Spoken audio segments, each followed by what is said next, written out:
All right, let's call this meeting to order. Please rise for the pledge. I pledge allegiance to the flag of the United States of America, and to the republic for which it stands, one nation, under God, indivisible, with liberty and justice for all. Welcome, everybody. Brandon, you got me kind of close there. I saw Ron walk in just ahead of you, so.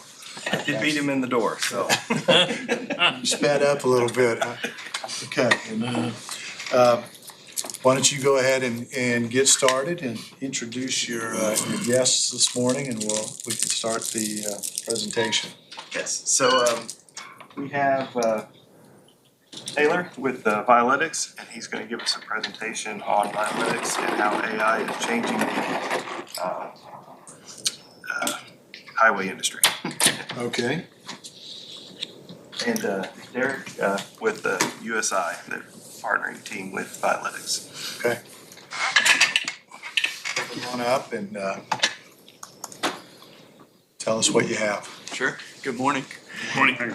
My name is Taylor White. I'm the Director of Customer Success with Vialytics, but I'm based here in Indianapolis, cover Indiana. So I'll give you a brief overview of Vialytics system, how we work with municipalities. So we are a fully integrated road management system. So we cover data collection for Payzer ratings, which I'll give you a little information on. We have a full work order system built into this, so it is fully integrated. Just to give you an idea of how we collect data, we do use iPhones just mounted on county vehicles to collect Payzer ratings. We take a photo every 10 to 15 feet. All that data is just stored on the phone. It processes through our AI algorithm, which we automatically detect all distress types and provide those Payzer ratings. And then we push it into similar to a GIS system, but we have a web-based system where you'll see all that data hosted. So just to give you a little bit of a preview of what is actually happening in the background. So there on the left in that image, our AI algorithm will automatically pick up those distress types and categorize them for each point. I will show you a video just so you can get a better idea. So this is what's happening in the background when the iPhones are set up and running. Like I mentioned, we'll set those bounding boxes. You won't see this while you're driving. This all happens in the back end. But we'll just automatically pick up those distress types and then categorize those with those Payzer ratings, providing a full network score and then a segment by segment score for any LTAP submissions or funding there. Is there a particular speed you need to drive to be able to get that data? Yes.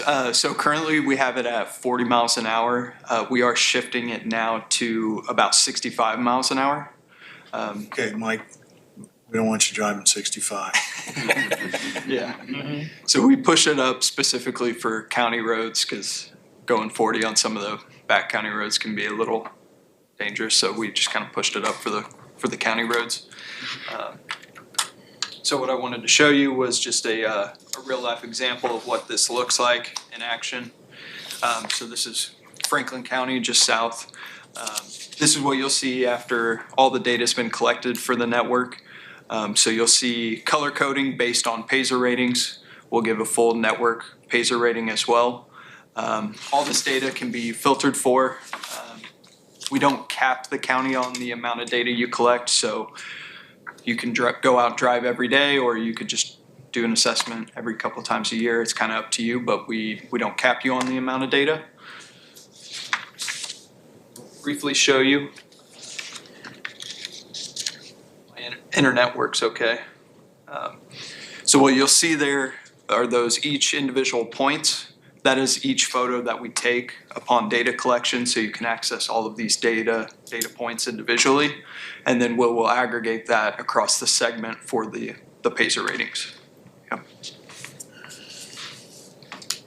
You do have the ability as well to filter for specific distress types. So if you want to specifically plan or find certain distress types in the network, we can filter for those within the system here. At the same time that we are collecting the road condition data, we will inventory all traffic signs as well. Bear with me just a minute. So just like that, at the same time, as I mentioned, that we're collecting the Pacer ratings, we will automatically inventory all the traffic signs and then have them all geolocated. We do provide conditions for the signs as well. So if anything is hidden, dirty, faded, stickered, or good condition, then we'll provide that and identify them on the map. Bullet holes on signs will. Yes, we get that a lot on county roads. They'll show up in the stickered category, but yeah, we get that pretty often. We do also automatically inventory manholes and storm drains. There may not be a ton in county networks, but we will collect them at the same time.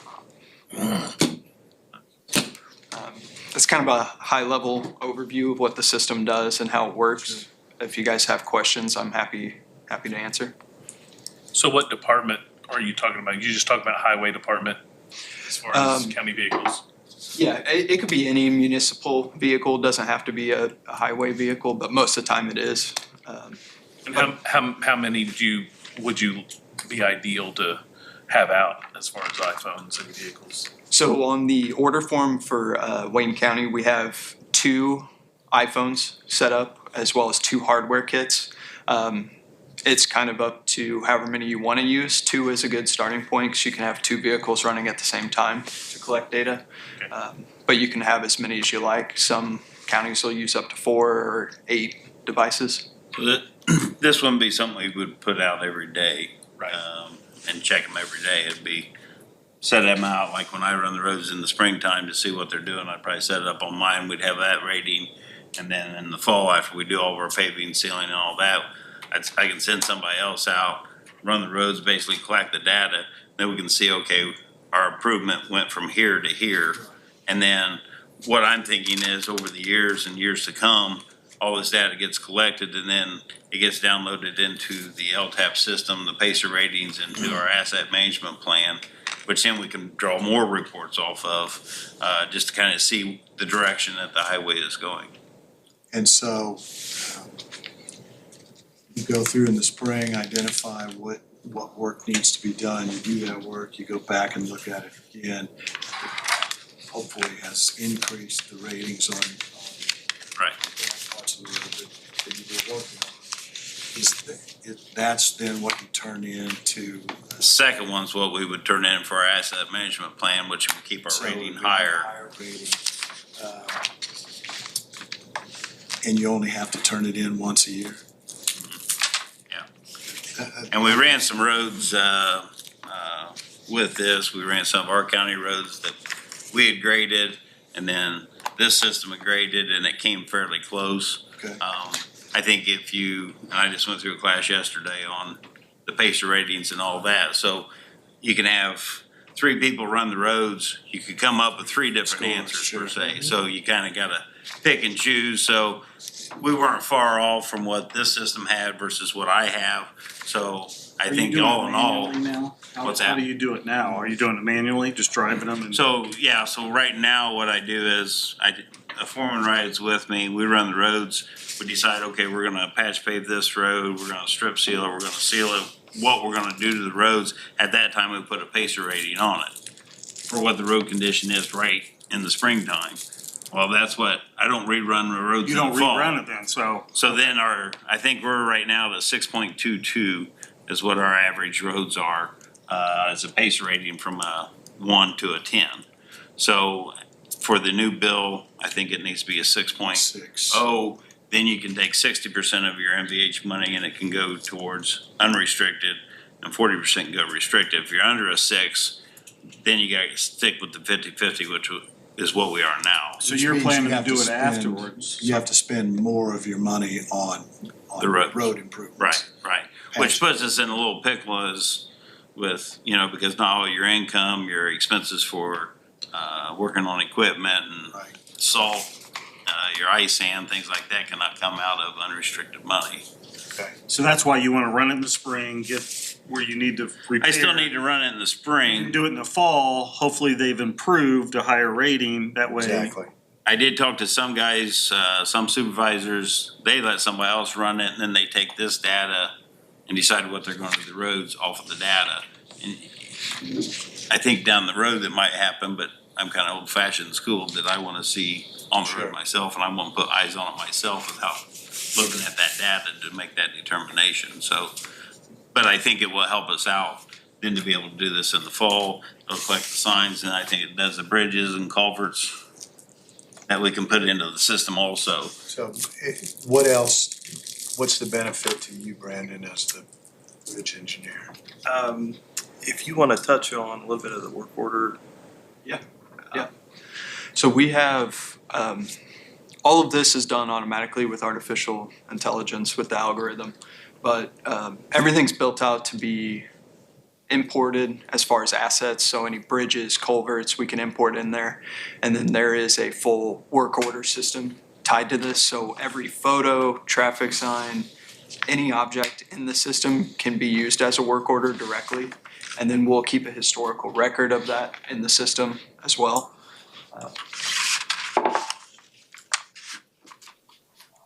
So I'm assuming this is a proprietary system. We have to have a contract with you to have access to it, or once we collect it, do we own it? And if 5 years from now, we don't continue the contract, we still have access to the data, or? So Download correct, of it. you contract is with us to access the software, use the hardware, and then all the data is owned by the county. If the time comes where you don't want to keep the contract going, we do have options for you to take the data out of the system, but it wouldn't necessarily be having continual access within the system. But you do own all the data collected. Yep. And to answer your question, Jeff, the work orders would be something that, we could put an app on some of the crews, say, hey, this sign needs to be replaced. They drive out to the sign. It timestamps when the request was made. It timestamps when the work was done. They can take a picture, record that they did it. It's all stored in the system.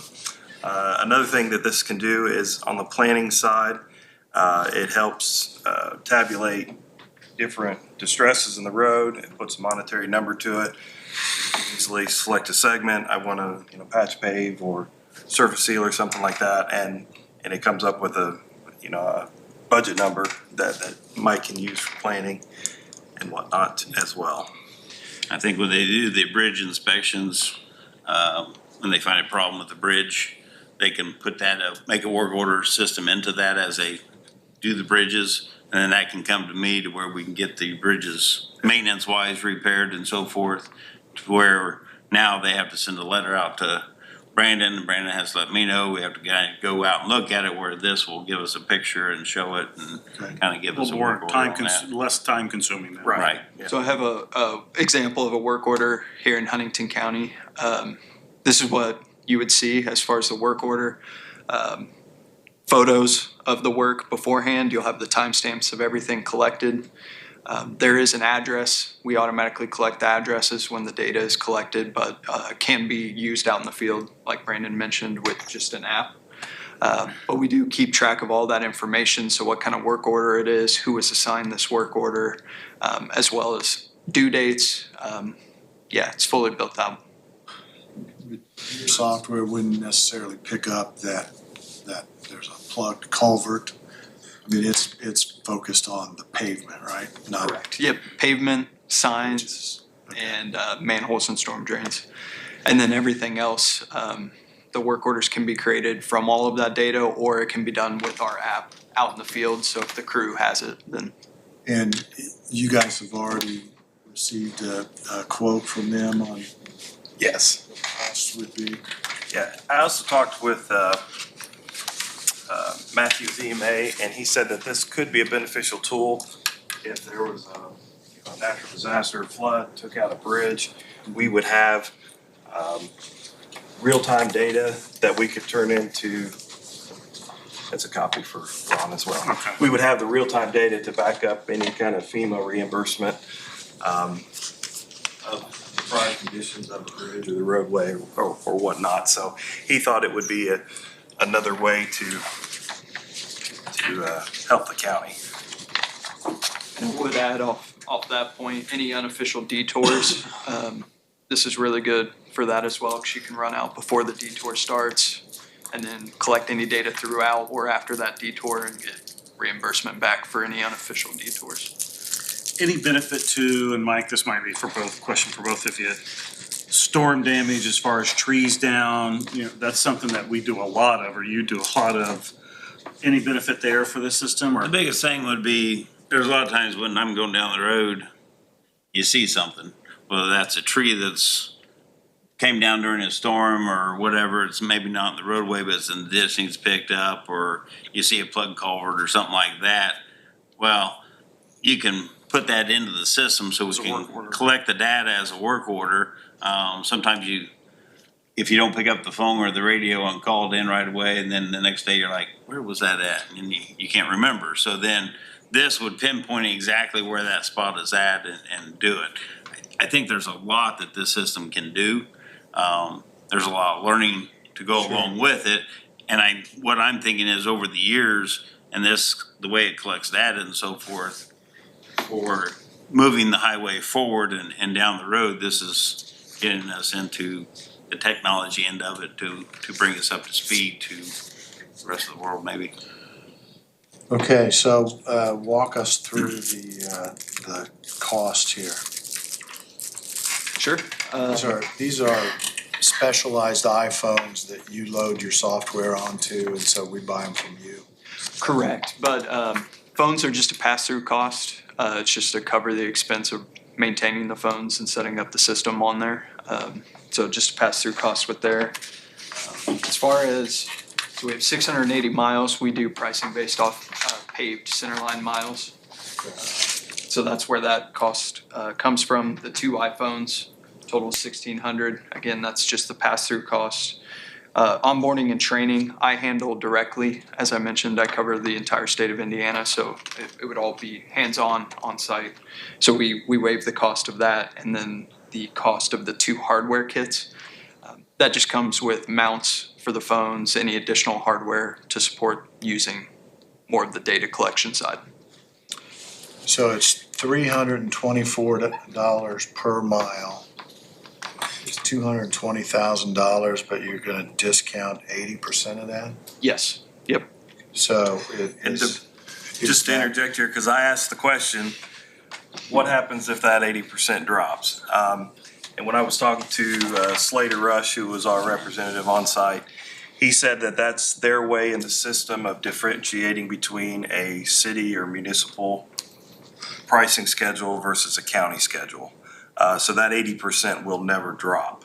So that's the county discount. Right, because we've got more. We have more miles. Miles, yeah. We didn't want to get in this system and then in 3 years, if we signed a contract and all of a sudden we need 50%. $200,000 more dollars, it's Right. like, okay, now we can't afford it. Exactly, that was my Yeah, question. That came That's up. just their system of how they differentiate between county and And city. that is spelled out in the contract somewhere. Yes, Okay, exactly, so- yeah. So we need to get Ron's eyes on this. You haven't shared this with him yet, right? Not yet. I just took a quick look at it, and it's a service. Right. So, I mean, I think you're fine, it's not a special purchase. And did you see in there where it says it will be an 80% discount in perpetuity? I saw the 80% discount, and that did get my attention. But I think I understand what they're saying. Okay, We cover a lot of different markets as well as France and Germany, so the pricing is pretty flexible as far as county versus state and also the region that it's in. what does it cost in France? That's a good question. I'm not familiar with their market, so. So you guys are recommending this, obviously, and how are you proposing to pay for it? I think we've talked about coming up with a shared plan Between bridge and highway? between bridge and highway, yes. As well as the work order side, we can store all of our bridge inspection reports, come up with, maps on which bridges are posted, which bridges aren't, the condition ratings for the bridges can all be easily accessed in the system as well. Kind of the way I think we got it set up is we can go ahead and get the ball rolling. If we would sign this, the payment, we wouldn't actually pay until January. So then it would go into 2026, so we can set our budgets up correctly to be able to cover this end of it. Can you use restricted money to pay for this? I think so. Yes. Because it deals with the pavement part of it. We've had other counties that have accessed that. So it does work with that piece of it because they can figure out how much pavement, what it's gonna cost, how to put that on the roadways. It's part of that system, so they have been able to do that. State Board of Accounts has allocated that from that expenditure, basically.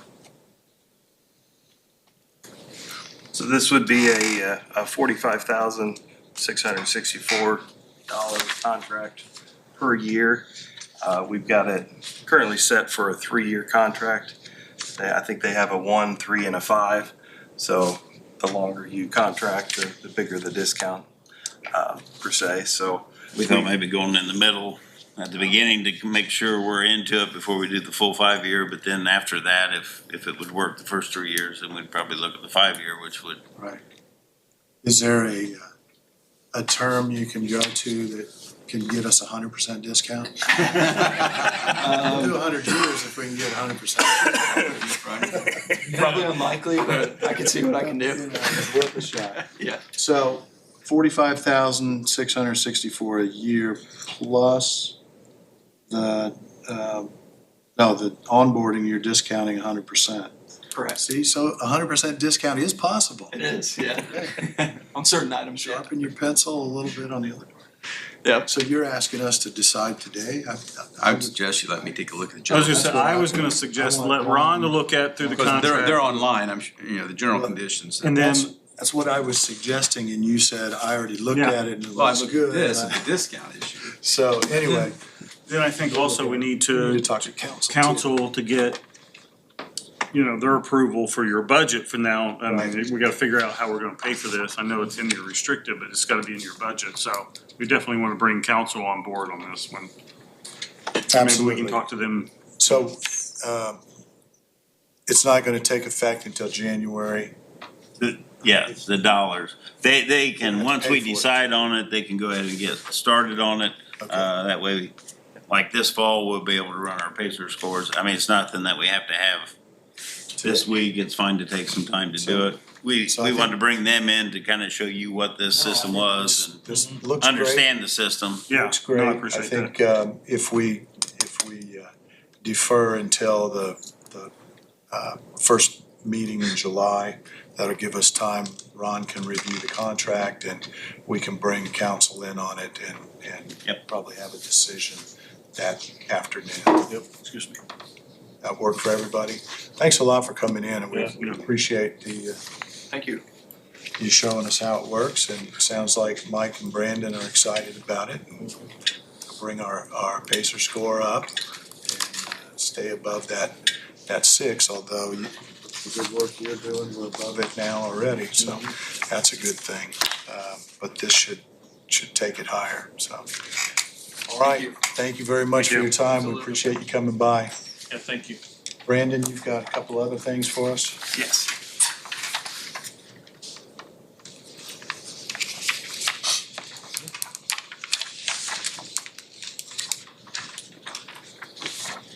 All right, thank you. Thank you, sir.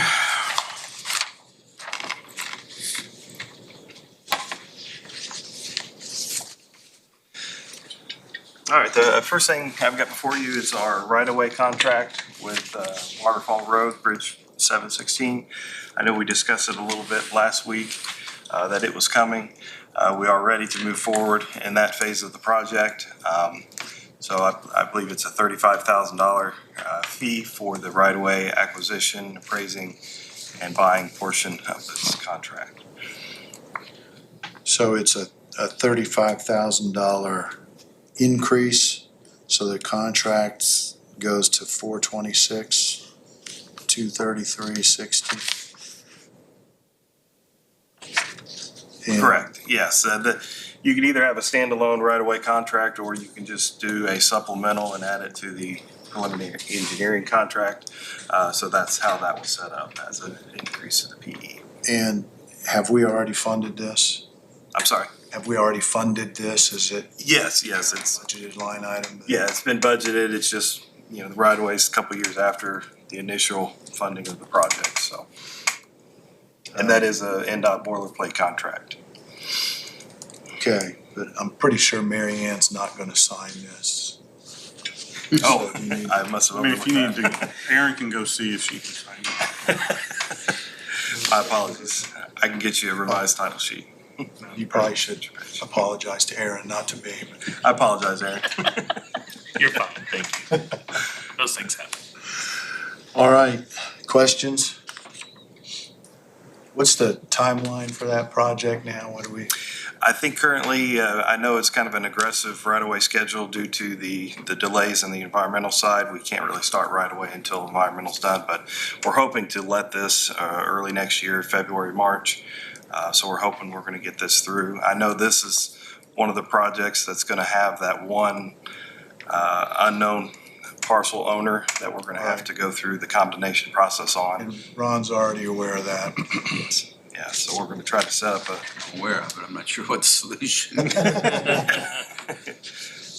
work through that as we go. Okay. What's your pleasure? I move for approval. Second. We have a motion and a second to approve this amendment supplemental agreement number 5. Any further discussion? Hearing none, all in favor of the motion signify by saying aye. Aye. Opposed, same sign. Motion carries. Thank you for that. You're welcome. The next thing I wanted to discuss real quick, going back to Bridge 701, the South G Street project. I know we've been working on this for a while now with the additional patching that was required after the bridge went to letting during the construction phase. We have finally gotten our amount, or tentative amount of what the additional costs are going to be. Just to kind of recap, the total construction inspection cost contract was $393,300. NDOT matched that with $230,000. So it left us with the LPA match being $163,300. At the end of 2024, the local, or our LPA distribution towards that was about $52,000. The invoices paid as of June of this year has been a total of $156,000. So it leaves us about a little over $7,000 left in the construction inspection contract. Since this contract, since we were planning on this work all being done last year, with some of the delays in the funding discussions and whatnot, they are currently putting on the safety fence this month. So the inspection portion has carried over into this year. So there was a little bit of unencumbered money that probably should have been encumbered for this year. So our current account balance right now is a negative $65,000. So what I would like to do is 65. I'm sorry, 6,500, not 65,000. Excuse me.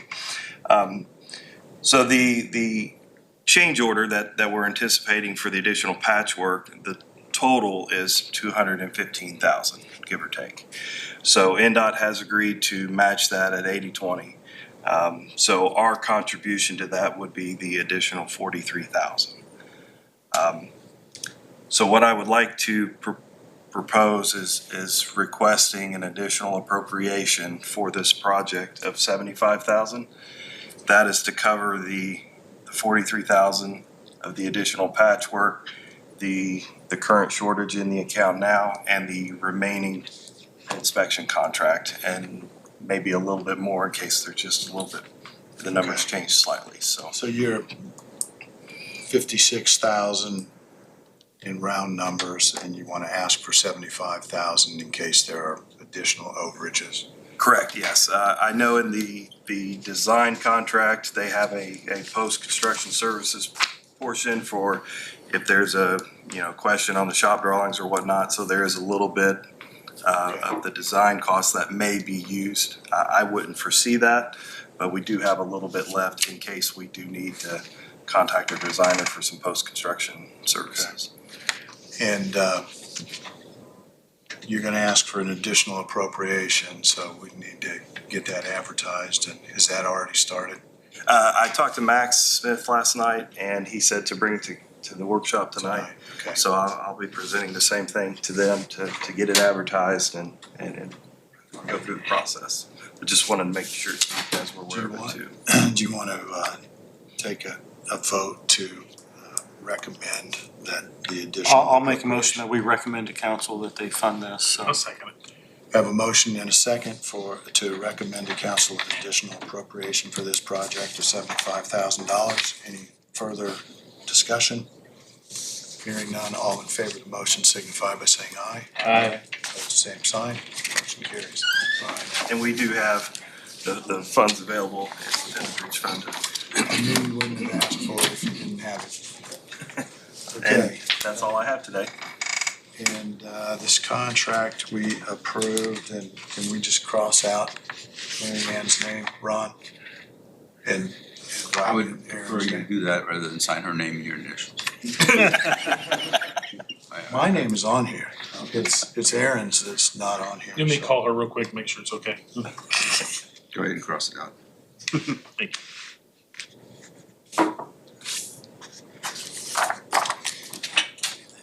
I hate when I do. Is there just one copy of that contract? Yes, just one copy. Okay. I had to revise something. Make sure your cross-outs are neat, so, because there's only one copy here. All right. You're done. Kathy's here. Hi, Kathy. Great time. Kathy, we're ready for you. Sit there. I'll sit in Brandon's seat. Thanks, Brandon. Yep.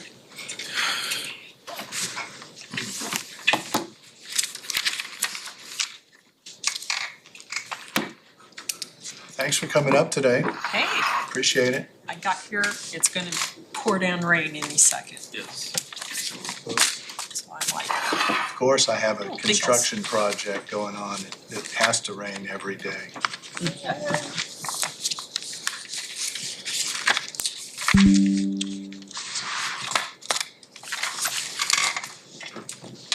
okay. I think we can make this pretty quick and easy.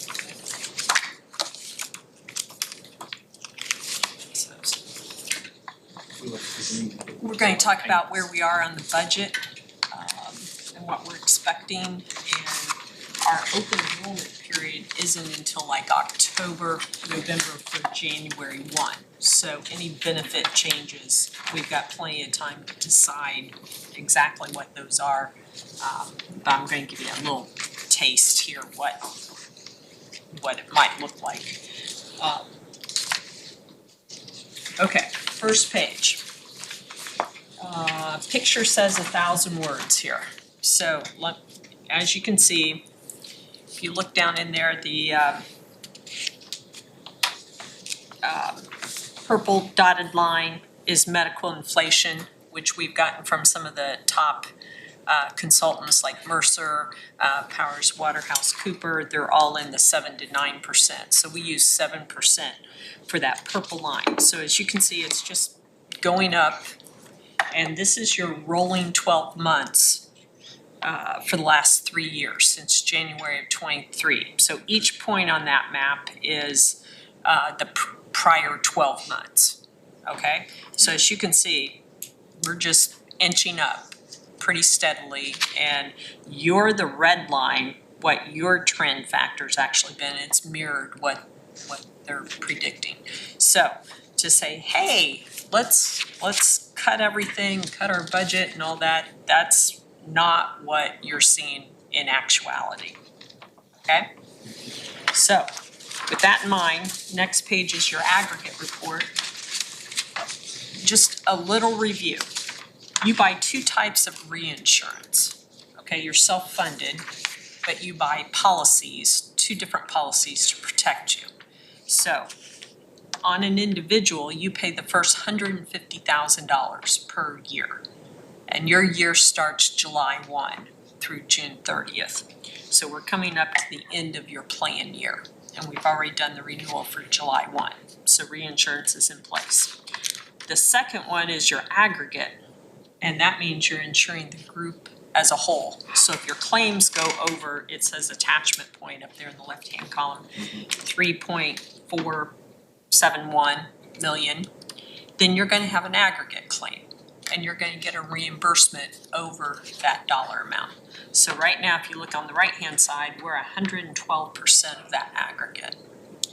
So you definitely will be having an aggregate claim this year. And what that means is Dunn staff will, there's a whole list of things we have to submit to the reinsurance, copies of all the histories and all those things, and calculate it out, okay? And over in the left-hand column, you've got a little box under there. We track what your RX rebates are. So I don't know exactly how much your aggregate reimbursement will be until we get some of those RX rebates. So it's going to take a couple months before this gets settled up. Okay? Now, another thing that we looked at, and we'll come back to this, but the next page has 4 different colored boxes on it. One thing that we always have to look at is plan design. So Plan A is your traditional plan, has a $2,000 deductible, okay? Plan B is what we call a high deductible health plan, HDHP, and that qualifies per the IRS requirements that you can add an HSA savings account with that, okay? Now your Plan A, you can still have flex, but you cannot add an HSA. It doesn't qualify. So their plan designs are a little bit different.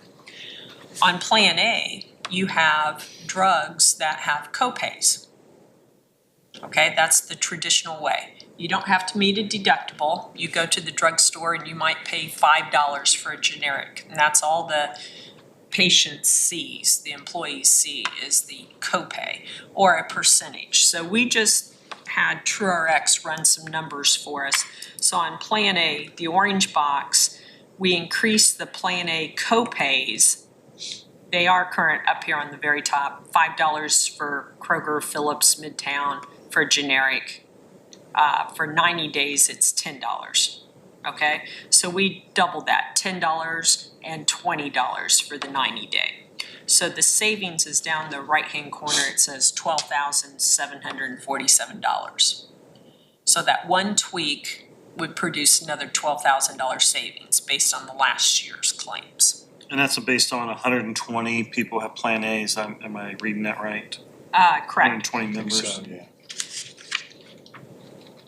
Well, actually, as of this week, it's 103. Okay, so I've got that in the next page. Those are employees or plan participants? Employees. Okay, so option 2. Increase Plan A and no changes to Plan B. And we took out the minimum and the maximum and just went to a straight percentage. So that generates a $20,000 savings. Plan 3, option 3, the purple one, increase the Plan A. We didn't do $10, so we went to $750 and $15, and we went to straight percentages. So $22,000. Now, what we did with Plan A in the green box is treat it just like we do Plan B, and that all drugs apply to the deductible, okay? And then 100% after you meet your deductible, again, $12,000 savings. So any of those tweaks, I guess in the scheme of things, when you're dealing with a $5 million a year plan, Pretty modest. $20,000 savings, $12,000 savings doesn't seem like a big heavy hitter, okay? but there are some. And if you're going to do some tweaks to your plan, if we're looking for savings, it's not one thing, it's several things that will add up, okay? So that's where I'm taking you to the next page. If you could, explain to me the percentages. Sure. You've got the copay, but, when do the percentages kick in? Okay, so let's say you have a name brand drug. It's on the formulary list, we call it the preferred. So currently, up here at the top, you pay for that name brand drug, you would pay 20% of the cost with a minimum of $25 copay, but a maximum of $100. Okay, So let's say it's a $500 drug. Okay? The total cost is $500. The person's going to be charged 20%, which is $100, but it also has a maximum of $100. Monjurna costs $1,200 a month. So the most the person's going to pay is $100, and the plan's going to pay $1,100 because of that minimum maximum on there. And you're thinking, oh gosh, drugs won't cost that. Oh gosh, almost all of them do. So it's changed. They're not $50 name brand drugs anymore. They're $500, they're $1,000 or more. And the ability to change that is that limited by the affordability issues of? No, Just no, on, this is, the affordability issue applies to one plan for single coverage that you have to charge within that affordability range. So that is our Plan B single coverage. So basically, I'm talking about copay changes to Plan A, okay? gotcha. Again, you gotta weigh it. Is that worth it? Is it, where are we headed with Plan A? So I've got some other suggestions here. Okay, Next page, you see you got, up at the top it says Plan A, $2,000 deductible. It's traditional. $5,000 deductible for Plan B. Now, I gave you the numbers for enrollment for this week. So, going across there, Plan A has 103 employees enrolled in various levels. Plan B has 161. So, there's a higher number in Plan B, which is what we have been designing to get people to take Plan B and move that direction. Okay, HSA contributions. You currently do $250 per quarter. So every employee in Plan B, which is 161 of them, would be getting $250 per quarter. Okay, so come on over to the right-hand side. I did a little calculation. Let's say we reduce that to $200 per quarter. Then that's a plan savings of $32,000. Okay? Now, no one wants to hear they're not going to get as much money. I understand that. But my job was to come up with different options, different ideas, so that you have plenty to choose from and you know how it affects the plan. Okay? Next one. The green line is the Plan A and Plan B contributions. So the first top box is for single. Ron, this is where the affordability comes in. Plan A, we charge $84 per pay, 26 pays. And Plan B, we charge $46 a pay for 26 pays. So then the next box is the annual amount. But you generate, with this current head count, it would generate $641,000 from the employee contribution. So the total cost of your plan is right over $5 million for this next year. So currently your employees are paying over $600, okay, percentage-wise. Now, I'm just giving you a sample of what it would do. If you increase Plan A 10%, okay, it's a rich plan, has more bells and whistles and less I mean, Plan B, you have to meet your $5,000 deductible. Plan A, the plan starts paying immediately. You have drug co-pays, those kind of things. So let's just say we increased it 10%. That's what those numbers would look like. And it generates $34,000 in additional contributions if the head count stayed the same. Okay? Now, if you increase it, you might be enticing people to go to Plan B. And in Plan B, they share more of the upfront cost as more things apply to deductible before the plan starts paying. But you reward them two ways. One, lower contributions, and you're giving them $1,000 a year for their HSA. Okay, so my total out of pocket in Plan B is $5,000. Okay, so if you have expenses or know you're going to have expenses, you're better off under Plan B. However, it was scary to everyone. Sure. So there's a path forward, and so we've been trying to enhance or kind of move Plan A in a direction that would encourage everybody to get to Plan B. Originally, when we brought in the two plans, we would like to discontinue Plan A at some point. So we're looking for a shift, okay? Next page. Now this is your benefits, so you can tell Plan A's on the left side, Plan B's on the right side. So what are we looking at? If you did increase the deductible on Plan A from $2,000 to $2,500, again, you've got a lot of co-pays, you've got drug co-pays, so it doesn't hit everybody right up front. If we increase that to $2,500, that would be a plan savings of about $20,000. Not everybody hits their deductible, okay? Now, if you come on down here, out-of-pocket max, which is your deductible, your co-insurance, and then co-pays apply to that as well. Your max is $7,500 for Plan A. Plan B, it's $5,000. So I may have more co-pays, may not have to meet my deductible right up front. But if I have something serious, I have more out-of-pocket on Plan A. Am I making sense? I mean, it's just choices, and it could vary for somebody from year to year even, what they might like. So my highlights here, coming on down, we have a $25 copay for the office visits.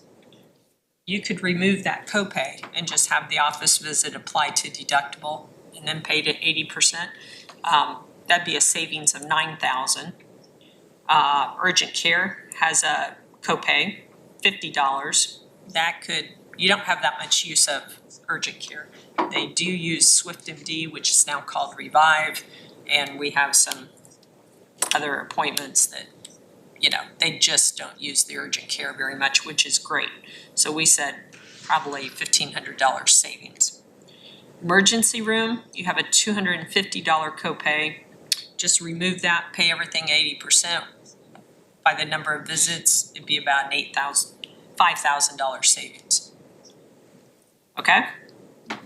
Just pointing out where a few tweaks, like if you're trying to get them more aligned to go to Plan B, you might want to reduce the copays for plan design, okay? Is it going to save you millions of dollars? No. 113,000, according to my math, Next page. You're getting so there. far. Wait a minute.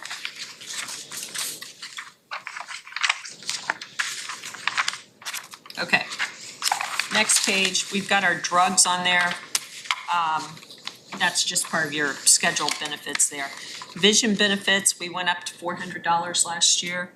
I need to remind you, we talked about this, but currently your plan is credible, meaning it passes the calculation with Medicare that says your drug coverage is equivalent or as good as the 60% payment of Medicare. However, they changed the rules last year and they gave everybody a pass for 25, but it will be enforced for 26. We will have to recalculate that.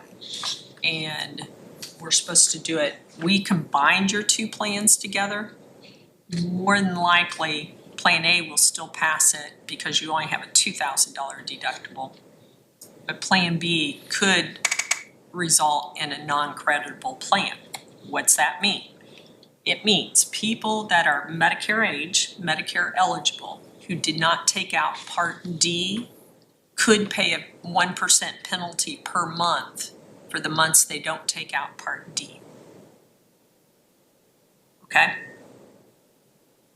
The goal for CMS is to generate as much money as they can in the Plan D premiums. Spread that cost. Okay? So we need to communicate that before open enrollment, before this fall, what your calculation is and who it will affect. Now, they can stay on this plan. This plan would be primary. They need to be aware that they could be charged a penalty if we lose credibility. But they could shift to D at any time if they get a certificate of credibility, prior credible coverage. Right. Yeah, I mean, right now, we're still creditable. They can shift to Part D, but come January 1, if they do it after January 1, they could be liable for a penalty. Is that penalty retroactive or is it progressive?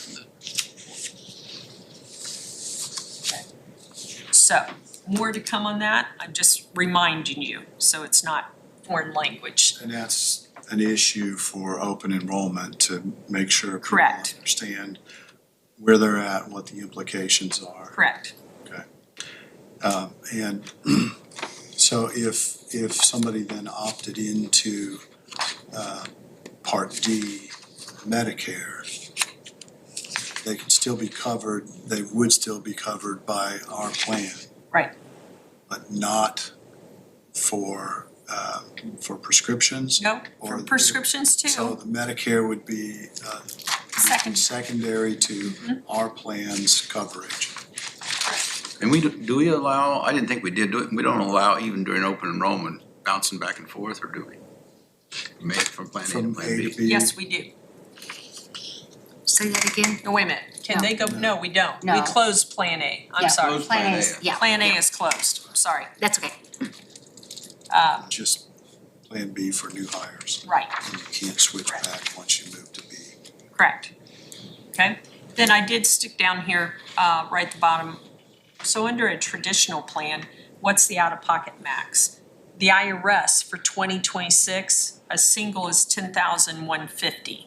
You're at $7,500 max. So you do have some room there if you wanted to adjust your co-insurance, your deductible. You've got room there. You're not near the IRS max. Okay? The high deductible plan, it's $8,500 for a single. You're at $5,000. Again, we could put a layer of co-insurance in there. Like once you meet your deductible, then the plan would pay 80 or 90% instead of 100. for another $1,000, whatever you wanted. And family Okay. just means any multiple coverage, whether it's member spouse, member child. Correct. Right. 2 or more, okay? So, next page, kind of my summary page.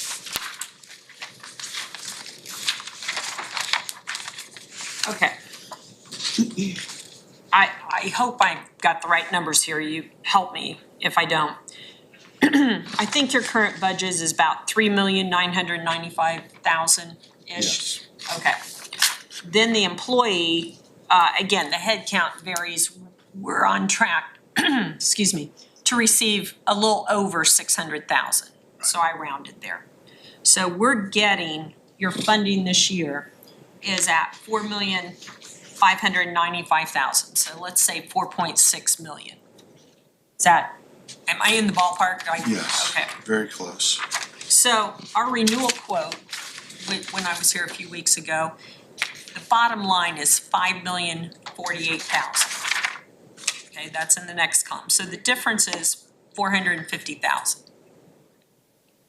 Now, you haven't hit 100% of your claims in 12 years, something like that. So, you know, you are this year, but that's not something we typically expect you to do. Okay, so not funding the 450 is okay. We have reserves. Most years you won't even get close to that number. This year we are. Okay, so now plan suggestions. I made a kind of a total of what I had in the highlighted yellow. Increase the deductible on Plan A. Okay, that could be 20. Remove copays from Plan A, another 15.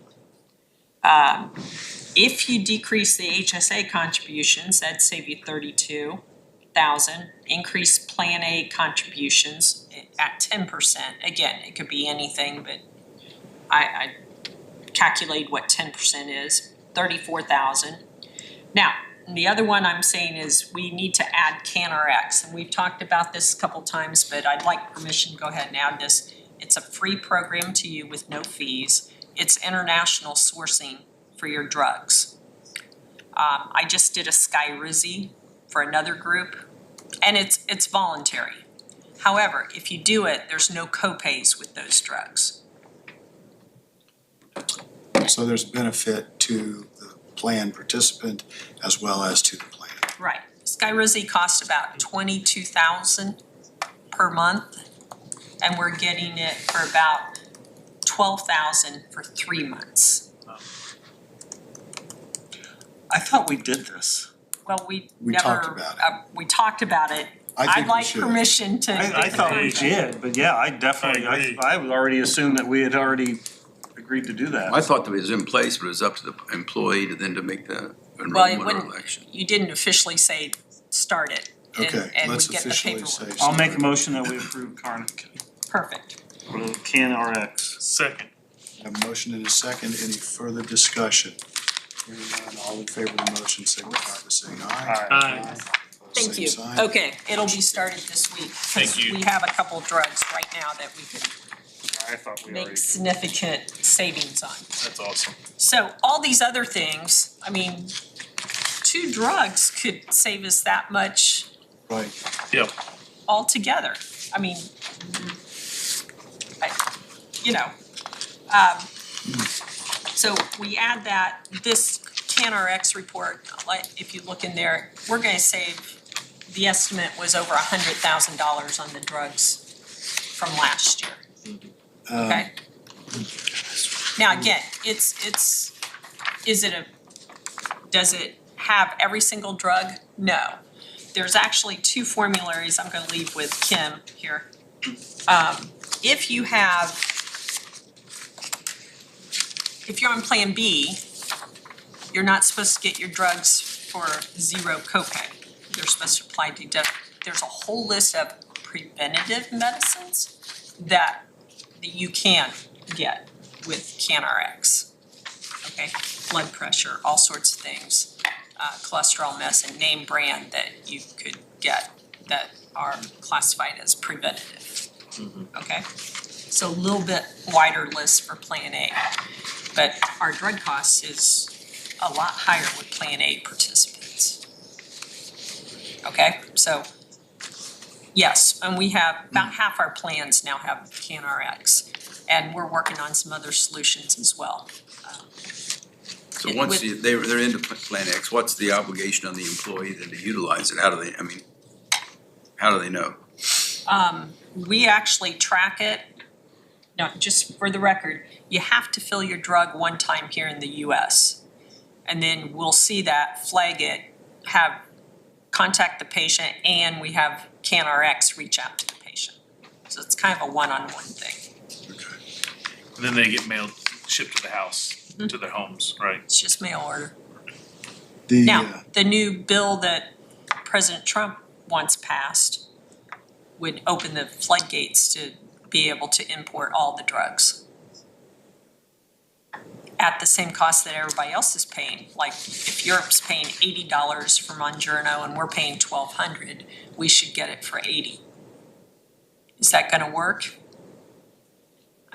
I'd say you're in somebody's pockets, so I'm not sure how that's gonna work, but the being able to import the drugs, it's crazy because a lot of the drugs are, like, example, Lipitor is only made in Ireland.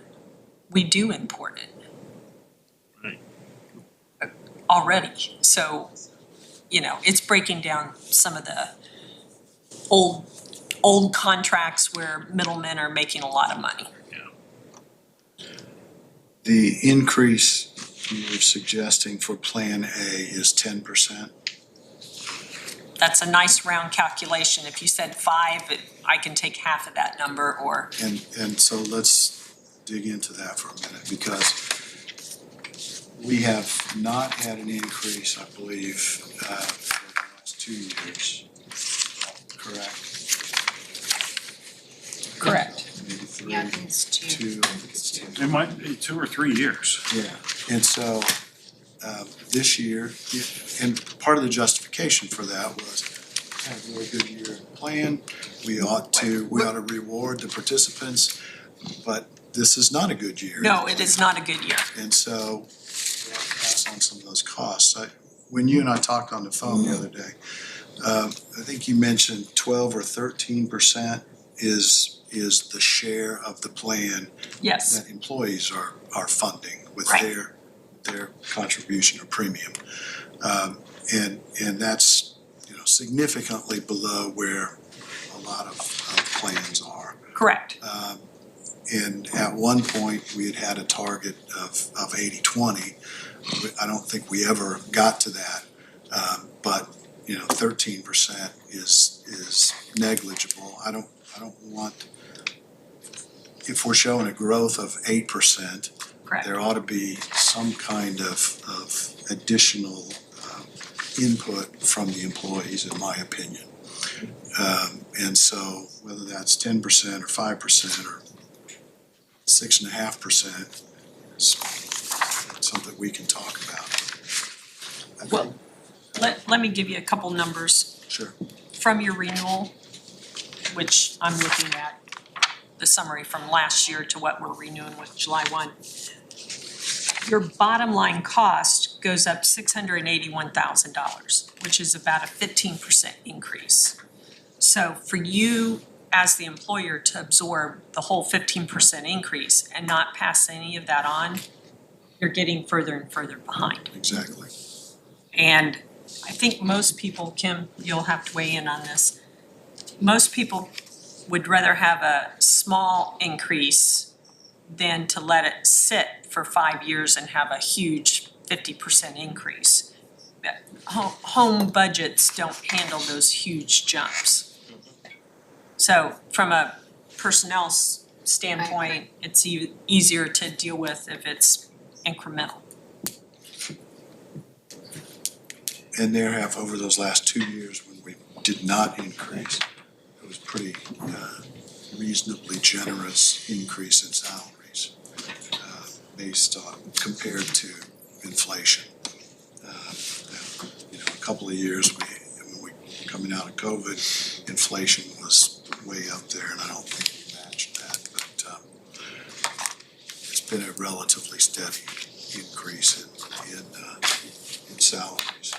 So I think we need to look at that. I'm not prepared to make a decision today. Yeah, I'm not either. You guys, we already added the CanRx, so that helps a bit.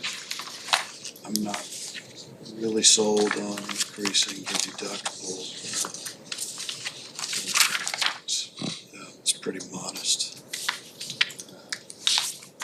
And I'm not hip on reducing our contribution for HSA. It's more significant than some of the other costs, but I think. It's kind of a as long as we- reward. Yeah. as I long as we consider have that a reward to our employees to be able to, that contribute to the HSA, so it's kind of to move them into that Plan B. Correct. Well, I Right. mean, a $5,000 deductible is a big hit. Exactly. For your typical family. That's an ouch point. If Is- somebody gets hurt or gets sick unexpectedly. Is our contribution to an HSA, is that able to be tied to an employee contribution?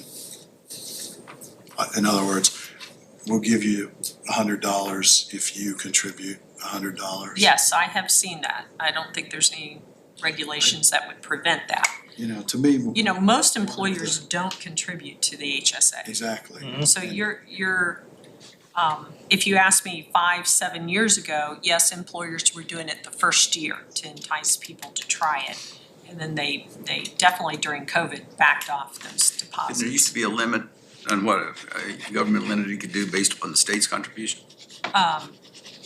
There's a IRS limit now on what you can contribute. So if you're putting some in, that counts as part of that total. Part of the State- employees. Indiana state plan is no longer a benchmark for any measurement of compliance or maximum.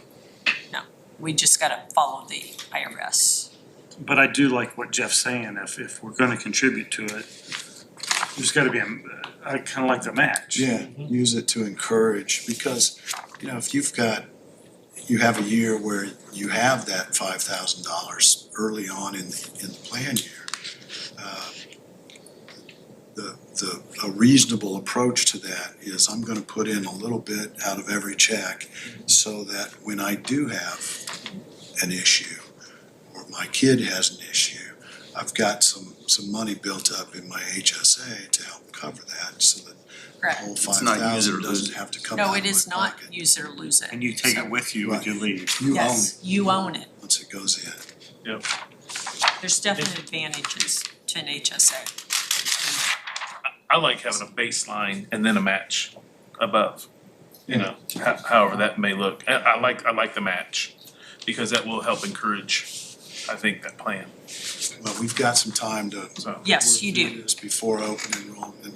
I wanna get information that is required for the council for budgeting purposes, you know, out early. And I think we're pretty close on that. Okay. And then the other side of that, reserves is, that if at some point we make a decision or we work with council, and council decides that we need to pull back on some of the contribution, that $4 million that is budgeted in the council's budget. We could replace that with some of the reserves, because we've been, even though this is not a good plan year for us, we have steadily been increasing our reserve. And I suspect that in part that's due to the management of the money we have there, and making sure that we are getting a reasonable return on that that's invested in CDs. So we're still getting a fairly good return. It's Between not 4 and 5%. what it was a couple of No. years ago, but nobody's doing quite what they did a couple of years ago. So anyway, that's some flexibility that I think we can build into our thought as the budget kind of develops. Okay, But so these Now, are as you're your- talking about that budget, please remember that first page and that picture, the trend, your cost has steadily Absolutely. gone up. Absolutely. And I'm not suggesting that we, with the budget number. Okay, What I'm suggesting is there are other ways to get that money back. correct. And so if we have it budgeted at some point during the year, we could decide, okay, we're not gonna pay this into the health plan, we don't need to, which could be in the form of a holiday for both the employer and the employees. So there are options. I just wanna keep our options open so that we and council have flexibility in how the budget is built. And this is an area that it's important to have reserves, but but there's not necessarily a magic number. And we're locked in for the coming year, so we've already renewed. And at the price that is on here. So we have in excess of 100% of the cost of the plan. Estimated effect. So we're in good shape. Yep. Would agree. Okay, did I cover it for you I okay? think so. Yes, ma'am. Questions? Okay, so we'll kind of take this under advisement other than Canna RX and make a decision in the next few weeks. Okay, I'm available anytime. Thank you very much for coming up, Ken. Yep. It's been very helpful. Good, Yeah, thank you. And thank you for the good work you're doing for us. thank you. I think it's been very profitable on everybody's part. The relationship is great. Kim always sings your praises, and We appreciate that. so thank you for what you do for us. Thank you. Have a good day. Okay, where are we at? Take a break.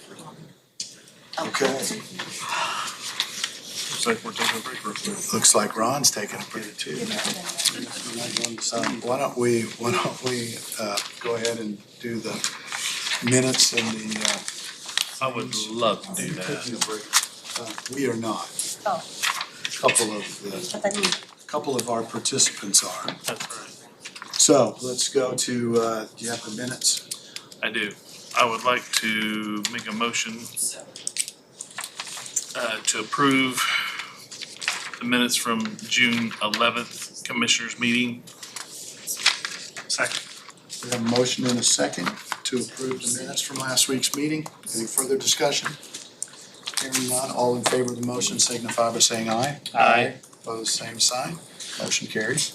I'd like to make a motion to approve the following claims. MasterCard paid 6/16/2025. Federal payroll taxes dated June 13th, 2025. Garnishment and Dunflex dated June 13th, 2025. And payroll dated June 13th, 2025. Second. We have a motion and a second to approve the claims. Is there any further discussion? Hearing none, all in favor of the motion signify by saying aye. Aye.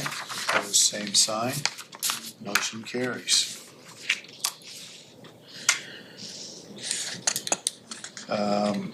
While we've got a minute, just want to remind you all of the dedication of the Milton Playground. If you haven't seen it, since it's really developed over the last 6 months or so, it's going to be on July 19th. So you got about a month at 10 a.m. I think that's a Saturday. I believe it's a Saturday. So 10 a.m.? 10 a.m.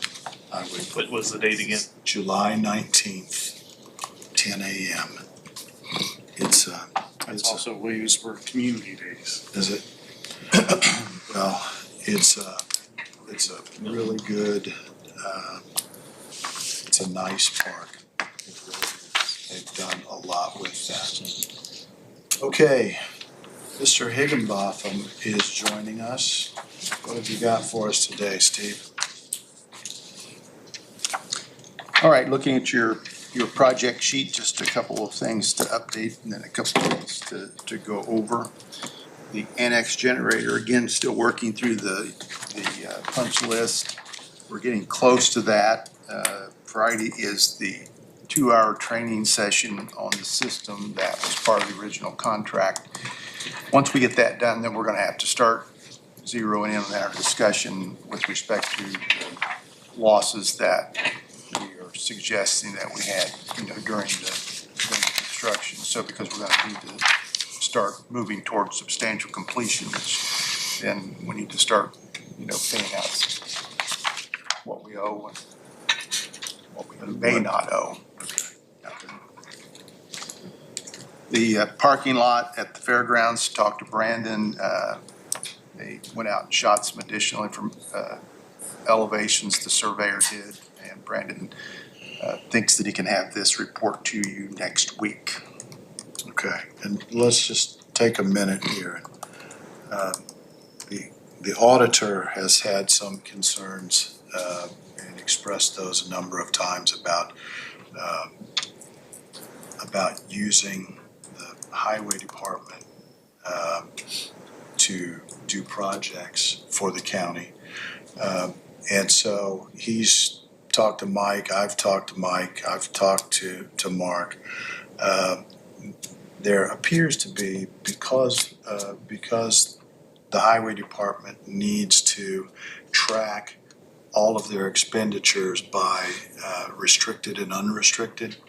It looks like it'll be relatively simple for Mike to track, add a category of what he has done, work that is not highway related, but a project for the county, like this parking lot project. Cutting trees down. Well, and if it's a tree that's, laying across a road, it's a highway project, but if it's a tree in our grounds here at the courthouse, it's not. So he says he thinks he can track that relatively easily with that software. And I understand that he's talked to you, Mark, about accepting a report on that. In some manner, on yeah. a quarterly basis or something. And remember that we, out of separate funds, pay for the insurance for the highway department out of our budget. We provide funding for capital equipment purchases out of the general fund.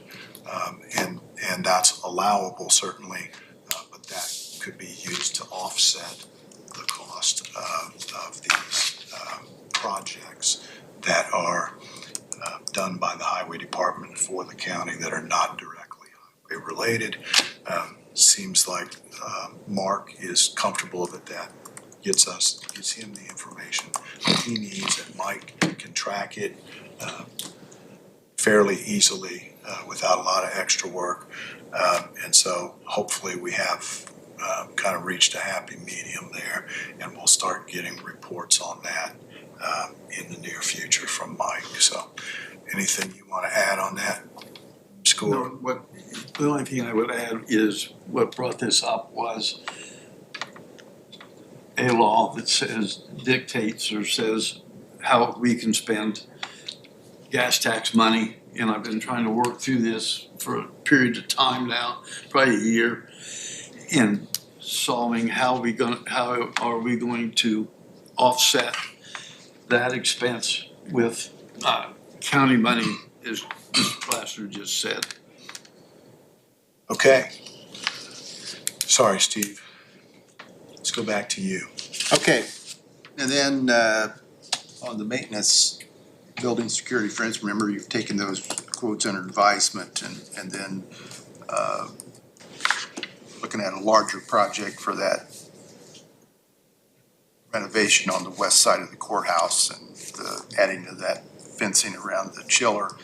I sent you a quote on that for a contract from LWC, and LWC will be here next week at our meeting next week, so that you can have questions and additional input from them on that, so that you can understand. So this is for their services for administering the projects, correct? And it includes not just the fence part, the security fence, but also the concrete work. Right, increasing the concrete work, and remember some of that fencing and the Prox card entry was part of the bigger security issue, right? Issues that we're addressing for that entry for the prisoner and as they come into the courthouse. As LWC is working on this, we asked them to look at an 8-foot tall fence, but then also a 12-foot tall fence. Get quotes on. so. Yep. It's, And then, we need to extend their contract to be able to do all that, right? correct, and that will be your discussion next Wednesday. Okay. Then I've added a project, this is the west parking lot lights and the outlets, and I just wanna, so that Brad and Aaron are up to speed on what obstacles we're faced with this, because it's not just as simple as adding a branch outlet to make a plug-in. So when that parking lot was put in, it was put in at the same time the jail was built, which was 2005. So the health department building was not there at the time. So the power for that parking lot is fed from the jail. And at the time, because of the distance and the size of the parking lot, those lights are 440 volt lights. And they were originally fed by a 3-phase wire that comes over from the jail, and they're on a timer in the jail panel. There's a panel over there that controls the lighting system. For whatever reason, you know, that area that's excavated has fill in it, and we've had that wire as well as some of our internet wire break underground. It's fed underground because of whatever reason, settling. So the power that is now fed to that lot is single phase. It's still 440 volts, but it's not. Before they could balance it with the 3-phase wire, and they could balance the lighting. So now they're in a daisy chain, so that all the lights are hooked together rather than individual lights on individual legs. So the interior lights, a wire broke and it's underground, and it's each time we fix that underground, it's more costly than if the wires were overhead. So we had the light poles that are currently there. Remember, when you run the 440 volts and you run it in 3-phase, you can have brighter lights at a lot less amperage, so you don't need as heavy as a wire. And that's the advantage of it, to light a larger parking lot such as that. So we've had someone look at those light poles to make sure that it would carry an overhead wire, because it would be a little bit heavier wire, and it would be weight now, you know, on the top of the pole as it coming from underneath. So that's part of the estimate that we're getting. And then the fact that it's 440 volts, to get an outlet to plug the corners trucks into, that voltage needs to be stepped down, because you can't plug in that much voltage. So there'd be a step down transformer added to that. Now And that, is that sized so that it could go inside the pole, or would it have to be? No, it'd be on a pedestal. Outside the pole? Yeah, you know, a little concrete pedestal. So,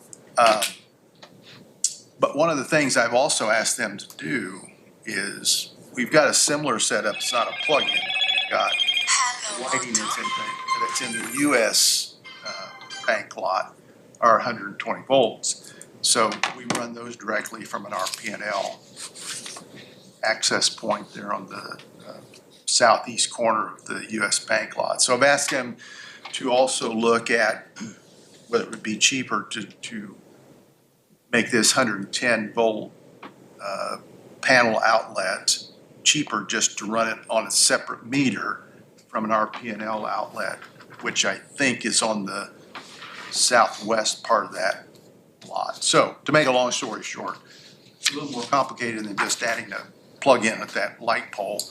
So we'll have those estimates for you to consider. I think we looked at this a couple of years ago, so this Yeah, is all sounding very similar to. And the reason why and so also in the discussion, if we went with that RP&L access to just that panel for the corner, in the future, we still may have that, because see, it's still being served by the underground wire coming from the jail, which is broken.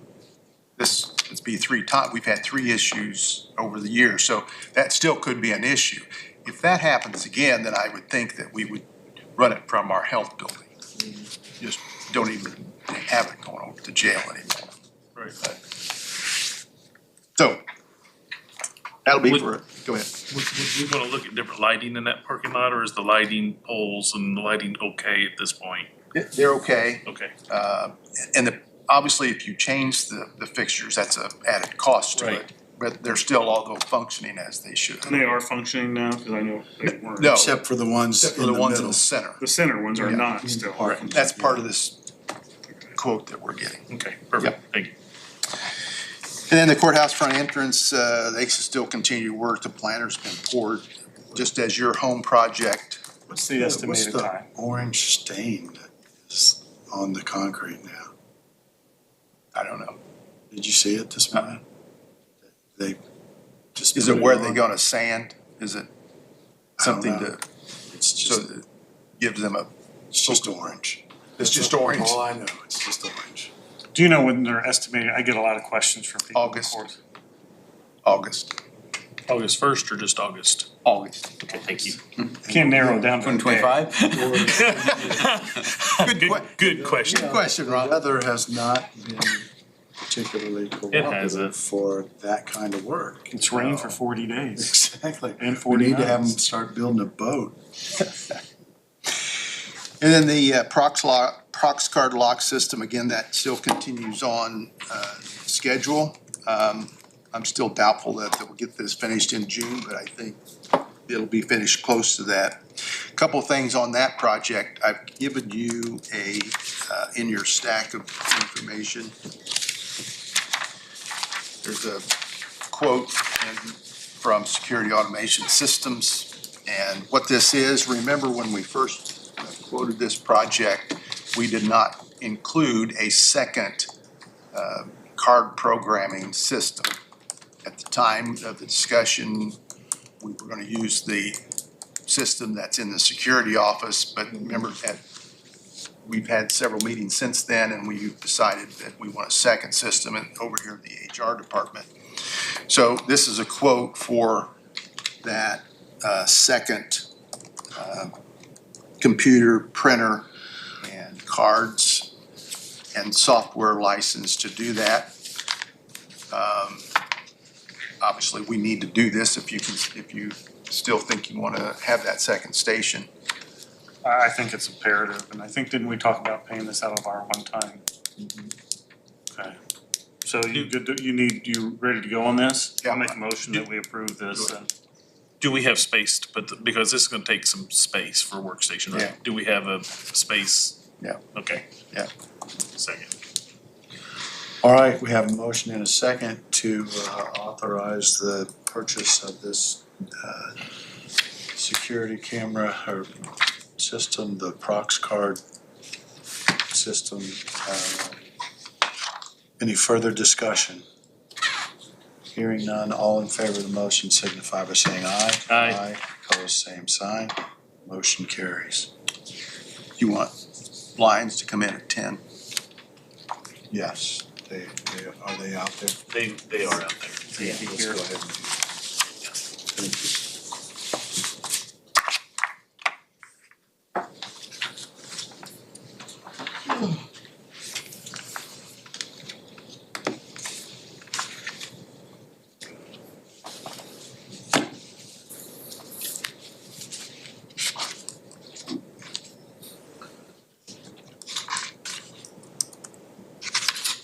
Come on in.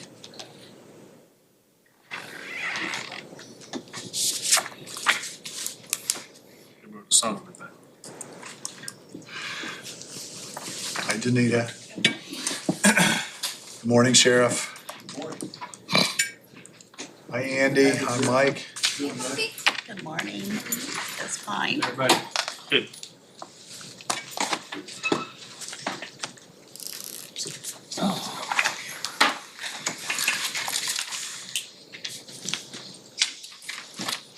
Mike, I understand you have good news for us. We have great news. Are you gonna share it or are you gonna let Andy share it? I will let Andy share it. Really? Andy, anytime there's bad news, let Mike share it. Yeah, that's a done deal. I don't see anybody wearing a Kevlar vest, so I guess it's not too bad. Yeah, we can share. Thank you, sir. I won't sorry. Thank you. Ron, you need one? Yeah. We got enough mics. I give him one back, Mike, when we're done, but.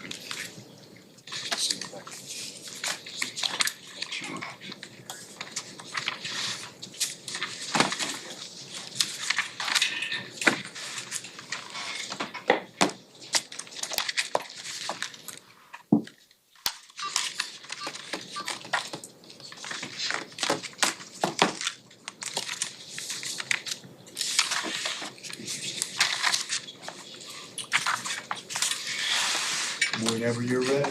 We ready? Sure. Okay, everybody knows Andy Brown with Gregory and Pell. We work closely with him and been doing a great job. And so he's gonna share some good news with the county's renewal.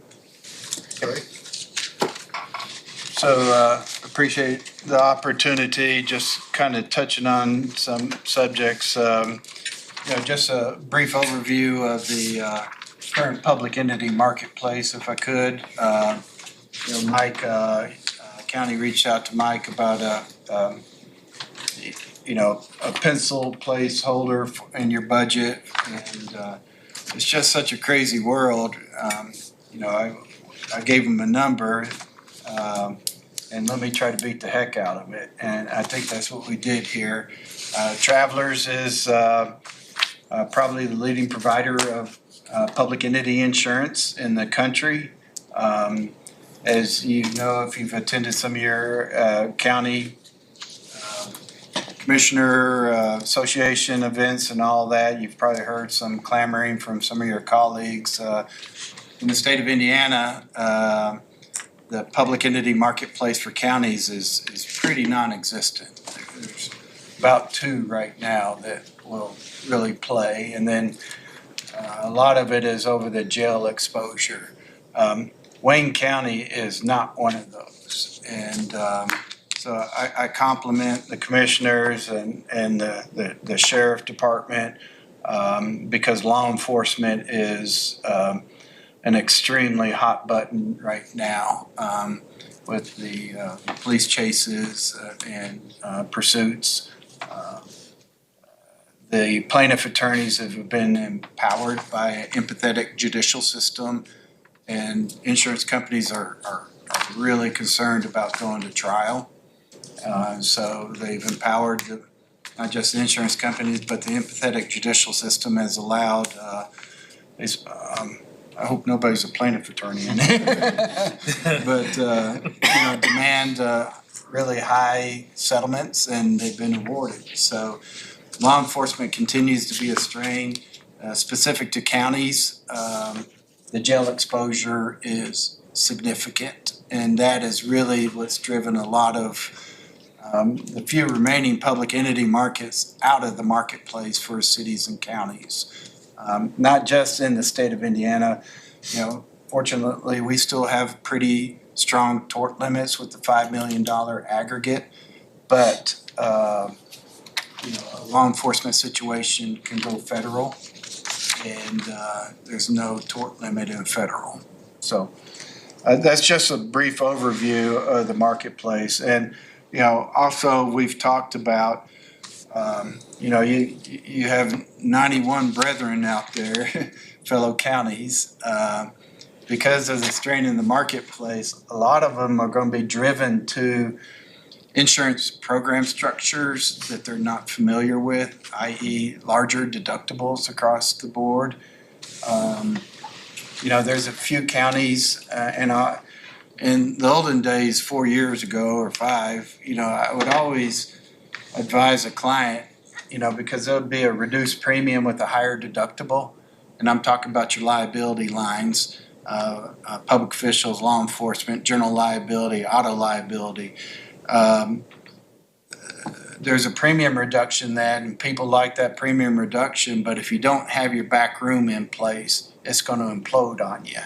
So I'd put Wayne County in a different category, that you guys, by your historic loss history being good, I think this is something that we should consider in the future too, and have that be Wayne County's decision, not the insurance marketplace, if that makes sense.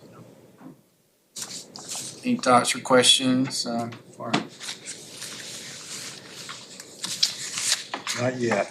I'll need to think that through a little bit. Yeah, and we could talk about it and, you know, truthfully, it's not something that we don't run into, we walk into, crawl, walk, then run. And everybody's gotta be on board, you know, and, you know, statistically, 4 out of 5, 5 out of 6 years, you know, a public entity that goes with a different risk structure program, risk transfer program, you're gonna be better off than in the standard market. I mean, just statistically. But we do have to fund for that 1 year where we're gonna have a significant claim or something to that effect. Just kind of a few things about some of the various lines. Your workers' compensation has reduced significantly. Again, that's a tribute to all employees of the county and especially the folks that oversee workers' compensation. Our mod has dropped from a 1.18 to a 1.08. And if we all remember, your experience mod is not developed by your insurance company. It's developed by a third party called the National Council of Compensation Insurance. And it's a measurement of your last 3 years of you're allowed a certain dollar amount of claims. But if our actual claims are below that, then we start getting into what's called a credit mod. 1.00 is average. It's like getting a C in school. Anything below 1.00 is good. You're in a credit mod. Right now, we took a pretty big jump down to 1.08. So that helped reduce your cost of risk from your workers' compensation standpoint. And also the rates in Indiana for work comp continue to drop. So even though we had about a $2 million increase in payroll, your work comp's down precipitously. I'd like to kind of, if we can go into just the body of this just a little bit. We can go through all 30 pages if you want, but just kind of some highlights. I think through the years, we've bumped up the county's crime limit, which is a good thing. And let me find the page for you here. I should have dog-eared it. That's on page 9 of that proposal.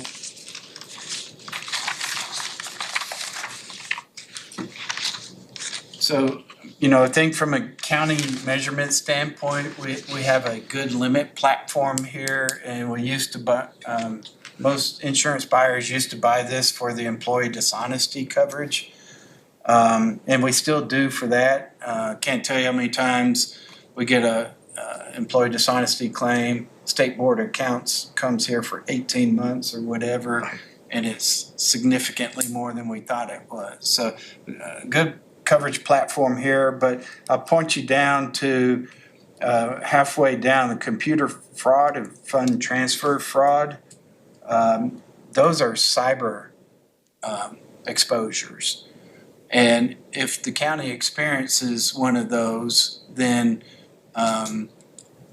and it's a fund transfer fraud or computer fraud, you got cyber coverage for that too, but we're going to drive it to this crime policy first. Crime underwriters are less loss adverse than cyber underwriters, and your deductible's lower. So those are, counties listened to us through the years and have bumped up those limits. So think of those two coverages as supplements to your cyber event. Overall, the cyber marketplace has calmed. 4 or 5 years, everybody was scrambling. Can they get cyber coverage?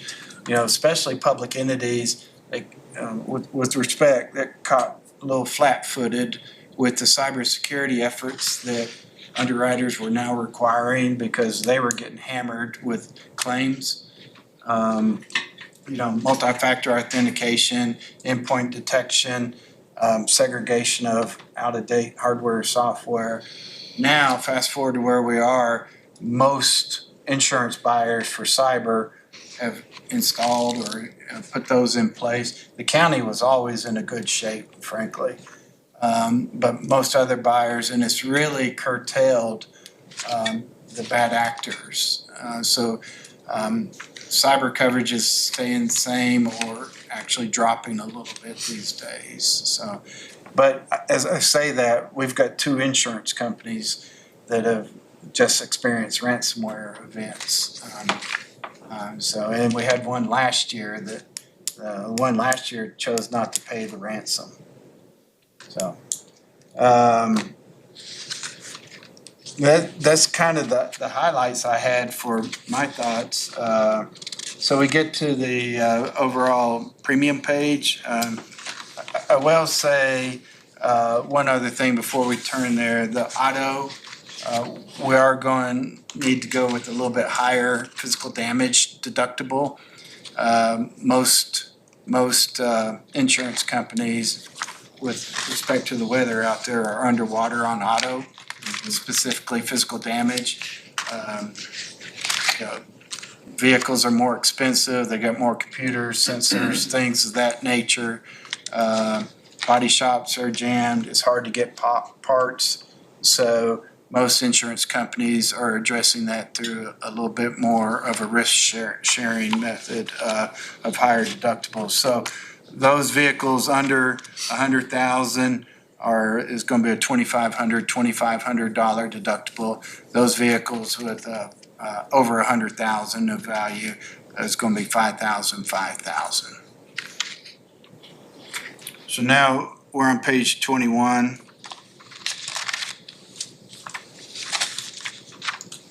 So overall, a 5.4% increase, significantly lower than what you're penciled in on your budget.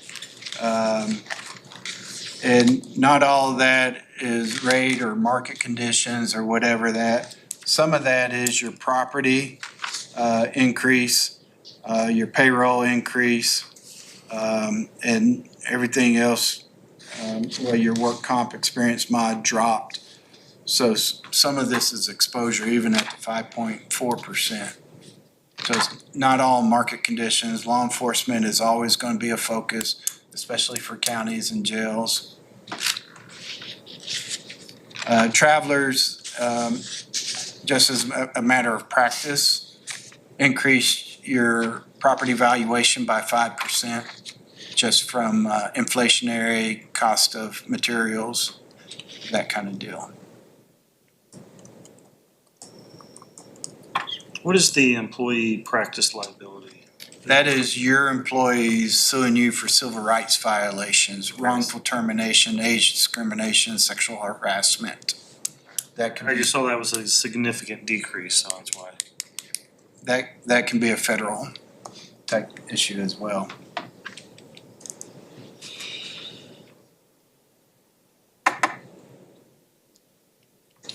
You indicated that they had increased our property value 5%. Is there an industry standard? How That's often? it. Oh, I'm sorry. How often you should actually have it as? And Mike and Deneen and I have talked about this. I serve public entities throughout the state. I didn't mean to interrupt you. That's okay. And once again, a testament to this county. I don't see a lot of public entities. The best of the best do it on a routine basis. Some are annual, some are every 3 years. And if it's done every 3 years, the insurance company's just going to do their industry standard increase anyway. Correct. Yeah. So, our job here in this room is to represent to the insurance company what our expectations would be in the event of a total loss. Because, and the insurance is, it's on a replacement cost basis, new for old, no penalty for depreciation, less your deductible. I'm concerned that other than about 10% of the counties, every county courthouse probably in the state's undervalued. You guys have been judicious. There's other counties, again, the best of the best, in my opinion, from an insurance standpoint. But the folks that built that courthouse, they don't exist anymore. I mean, the people that carved gargoyles in 1938, they don't exist anymore out of limestone. So, I mean, it would be a like kind replacement the best we could, for sure, but it probably wouldn't look like that with all respect, but, so, I mean, what I advise clients is, 10 years is too long. Every year is probably a little bit, because with those, replacement cost appraisals, and that's a completely separate discipline from what I do, there's not gonna be that valuation change that much from one year to the next. And probably your insurance company is gonna address that due to the inflation aspect. But some sort of regular cadence is a good idea, whatever that means. What I advise clients a lot of times is, look at your property, break it down a third. So you spread the cost of the replacement cost valuation over 3 year. And you're always doing something proactive to keep it insured to value. Because, and I don't want to speak for an adjuster or whatever, but, pay an adjuster, and then they're going to come back to you for the next year and you want to update that. But that's not a boots on the ground in my understanding or my opinion. That's not a boots on the ground replacement cost. That's a desk. They're just popping it in a computer system and, a 5% inflationary impact will be adjusted. I probably oversimplified that. No. But, a third, as long as we're being proactive, I think is a good measurement. How'd I do on that? You explained it well. Yeah, I think that helps a lot. We've been going through this and I think we haven't had it done in 3 years. Didn't we find out that it's been 3 years? Yeah. 2022. Can I ask a question outside my lane here? Does that also include contents? Yes. I rarely see that. I mean, can that be something done internally through I think it's something we need to look at for the cost of it, of what it was gonna do. It's significant. And again, I'm not a replacement cost appraiser, but the few times that I've had contents done, it's a pretty onerous effort, not just on their appraisal, but also your employees. I did have a question. You talked briefly about the jail and law enforcement per se. So can you go into more detail exactly what we are doing right and what we could do better then because this is 3 years now that we've been going through this with me, and I see that you keep saying that every year. So I want to continue into the future. Yeah. That we continue to do the right thing so that we don't have a 20% increase or 25% increase because, sheriffs change, right? So. Yeah. I mean, I can tell you one thing, and this is real life. I got a 7-1 on a public entity with a significant amount of pursuits. And even if they break off the chase and something happens to those people they were chasing, we're still gonna get sued. Right. And we're still gonna have significant defense costs and probably some indemnity. So, you're right that leadership from the top that understands the impact of the overall financial health of the county, with insurance being part of that, on the pursuit policies and procedures is crucially important. For a county specifically, updating policies or keeping updated policies and procedures on that jail and make sure we're following them. So if we're supposed to be doing a check on a cell every 20 minutes or whatever, that we do it. So and I'm probably going too deep in your question, but where I see from experience is, yeah, this county had a policy and procedure in place, but they didn't follow it. And there's nothing that'll hang a county or public entity more than having a policy and procedure and not following it. Policy and procedure may be best practices, but if we're not following it and we have a jail suicide and all that, then that's a problem. So putting the county in a defensible position as best we can in the event of a claim is crucially important. So leadership from the top, understanding the financial impact that that department can have on the county, and updating policies and procedures to what today's best standards are, best practices, especially around pursuit policies is key to continued success. So does that, so I'm kind of reading in between accreditation. We have the jail that's accredited and with the CLIA. Yep. I'm assuming, Sheriff, that with the accreditation process, when you get audited, they're checking to verify that your policies are being followed. Is that part of the process? That Yeah, absolutely. Not only are they checking, we have to provide proof to them periodically throughout the year. So the jail is accredited through the National Institute of Jail Operations, and our enforcement division is accredited through CALIA. So they're two separate accrediting bodies. They're both well-renowned throughout the nation, and it puts us not only in a better position for our liability, but it also puts us in a better position to serve our citizens better. Right. So, both are best practices and legal standards.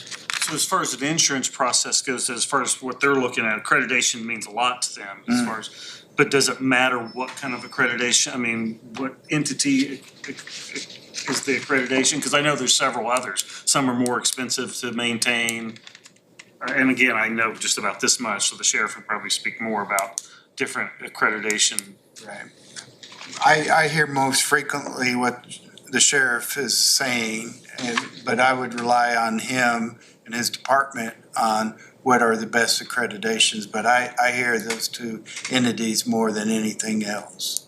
But the most important thing as far as insurance, accreditation. Yes. Okay. And avoiding losses and avoiding, so, if we get a pursuit claim and, it was somebody running a stop sign, something minor, and something tragic happens from a pursuit. It's not just the claim, it's the optics that you're showing to the insurance companies.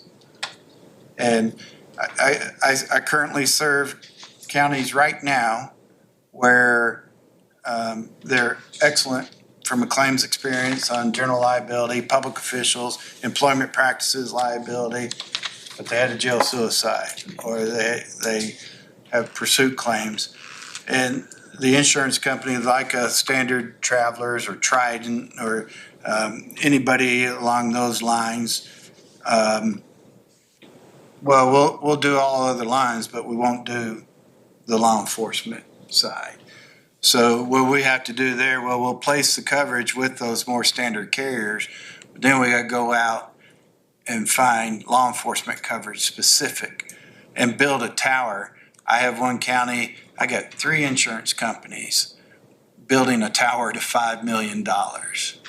And each insurance company thinks, well, if a claim gets to me, I'm going to be 100% loss ratio. So you would think the higher you went, less premium would be. They don't think like that. And they think like, ooh, if a claim gets to me, I'm going to pay the full limit. So you got one at $2 million, takes the first $2 million, one at $1 million, and the other at $2 million, and they're all pricing accordingly with a large deductible. And again, depending on the status of the inmate, whether it's pre-sentencing or whether it's incarceration, post-sentencing, you can have a 1983 action that doesn't have any tort limit on it. We've had situations where, we've had an inmate where nobody knew what else to do with them. Probably should have been at the hospital, but they took him to the jail and passed away in the jail. And we got sued. So, tight controls over that. Back to your question, Brad, and I mean, just overall good sheriffing, good policing, is the key. You guys historically have done that, but it's the reason why you buy insurance, right? And it's a significant amount, and this is taxpayers' money, so. Yep. We have to be prudent on what we do. So. Imagine if you had claims, what it would be. Thank you for that answer.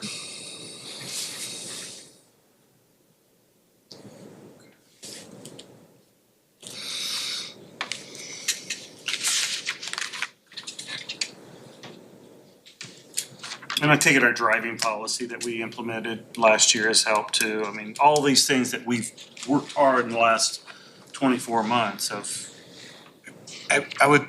I serve some very nice counties, but I put Wayne County right up there with any of them.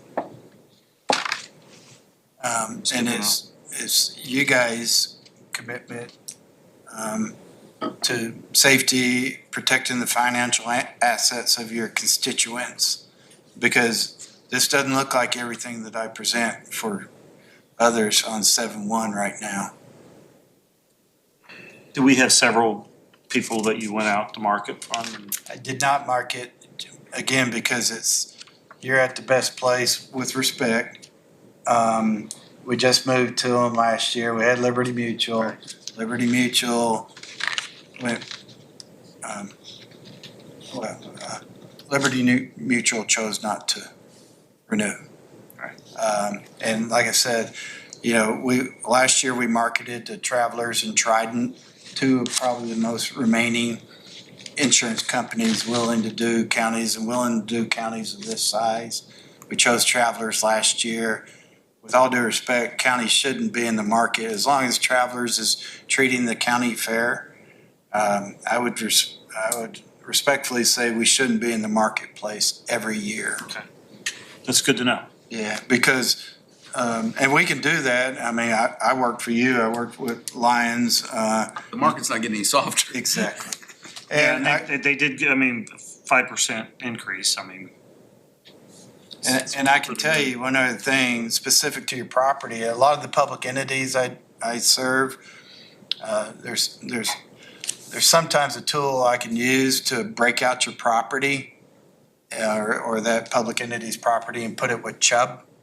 I like the Chubb coverage form and all that. So maybe have Travelers on your liabilities, Chubb on your property. It's easy enough to do. Properties, first party, you're the first party. Your liabilities, third party, protecting the county from claims and suits from the outside. But I can tell you, especially Chubb's one of the leaders.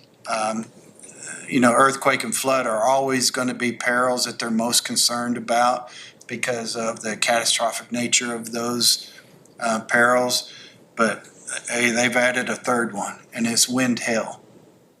With all the, I don't know if you guys watch Channel 13 or the weatherman just retired. I get up every morning and watch the weather, but I'm so glad he retired. But it's not changed. I mean, I was telling Lions, I drove through one of the worst rain. I've been going up and down the state for 36 years, and I left Indianapolis, went through one of the worst rainstorms I've ever been through. Anyway. So the wind hail peril, I think tornadoes, straight line winds, and then hail with roofs. So a lot of the property market is driving insurance buyers to participate more in a claim on those perils, specific wind hail, just because of the frequency and the severity that we're seeing from the wind hail perils. I'm hearing 1%, 2% per building deductible, not per occurrence, per building. So if we got a $10 million building, we got a 2% wind hail deductible, we can do the math of what that deductible would be real quick.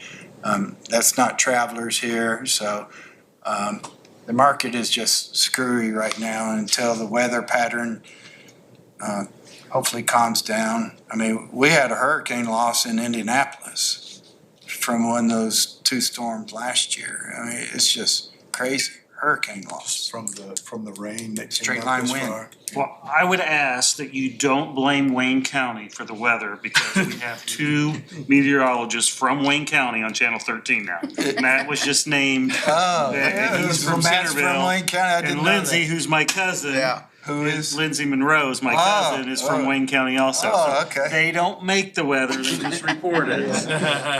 Well, So remember that next year when. Chuck didn't make it either. Yeah, but he was. Well, maybe he did. He was wrong about 50%. I wish I could have that success ratio in my business. If you're in baseball, I'd put him in the Hall of Fame. That's right.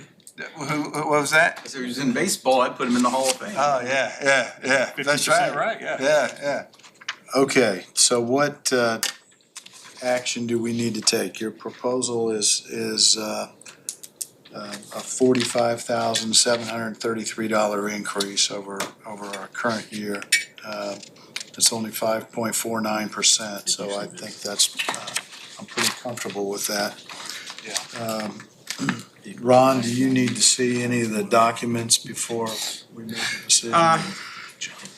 No, I mean, I'm thinking in terms of excluded coverage or mandatory reinsurance issues, levels of reinsurance on property and casualty, and you're telling me everything's pretty clean right here. Yes. I think just touching base with council and letting them know, because I think this is probably gonna be within the parameters.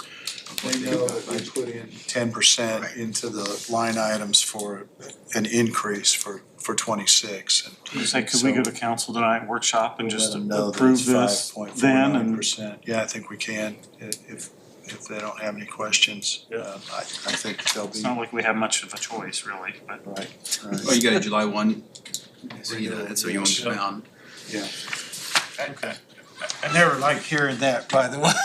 Well, either have insurance or no insurance. Yeah, I mean, but- that's our, A lot of work that went into it. not you. I didn't mean you specifically, I Yeah. meant insurance in general. Yeah. We can't not have insurance, so.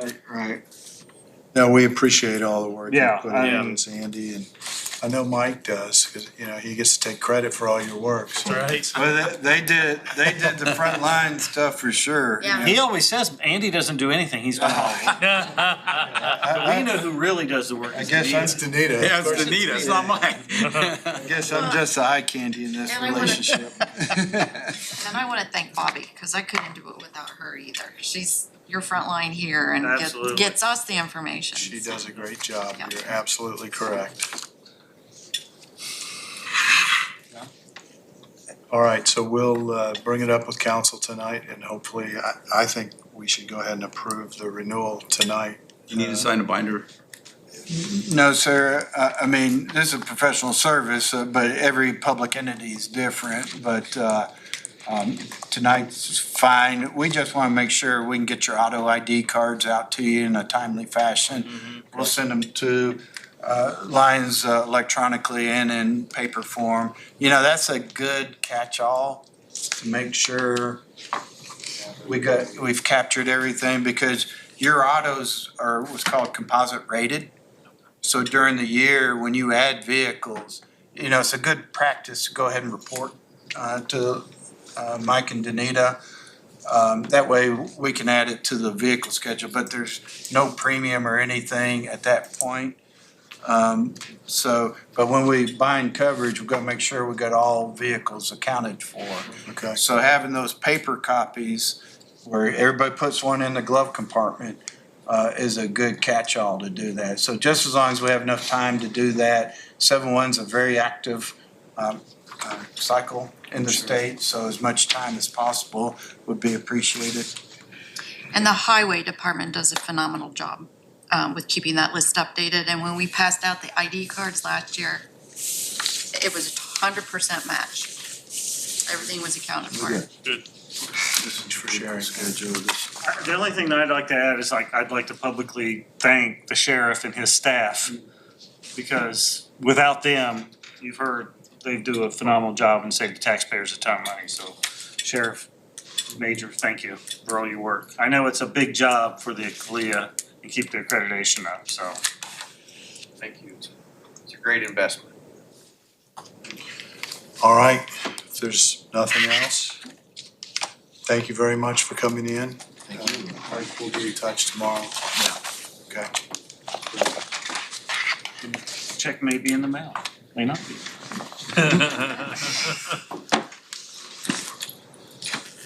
Okay, Steve. Okay, then, To you. right, back to your sheet, we talked about the cross guard lock system. Well, we only need, these are all copies, right? A little bit, I've got some updated language for the prox guard lock policy, so we'll go over that in just a bit. But then the courthouse elevator, again, that will be included in your conversation with LWC next Wednesday. Thanks, Andy. Anita, thank you very much.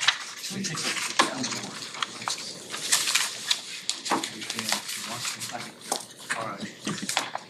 We're gonna take a 2-minute break. Yeah. Real quick. Yeah, 2-minute break. yeah, I appreciate it. Thank you. Uh-huh.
All right. Let's get back to it. Steve. All right, next thing on my list, I sent you a quote for a paint recycling project that Dakota was putting forth, and this has been done before by WR.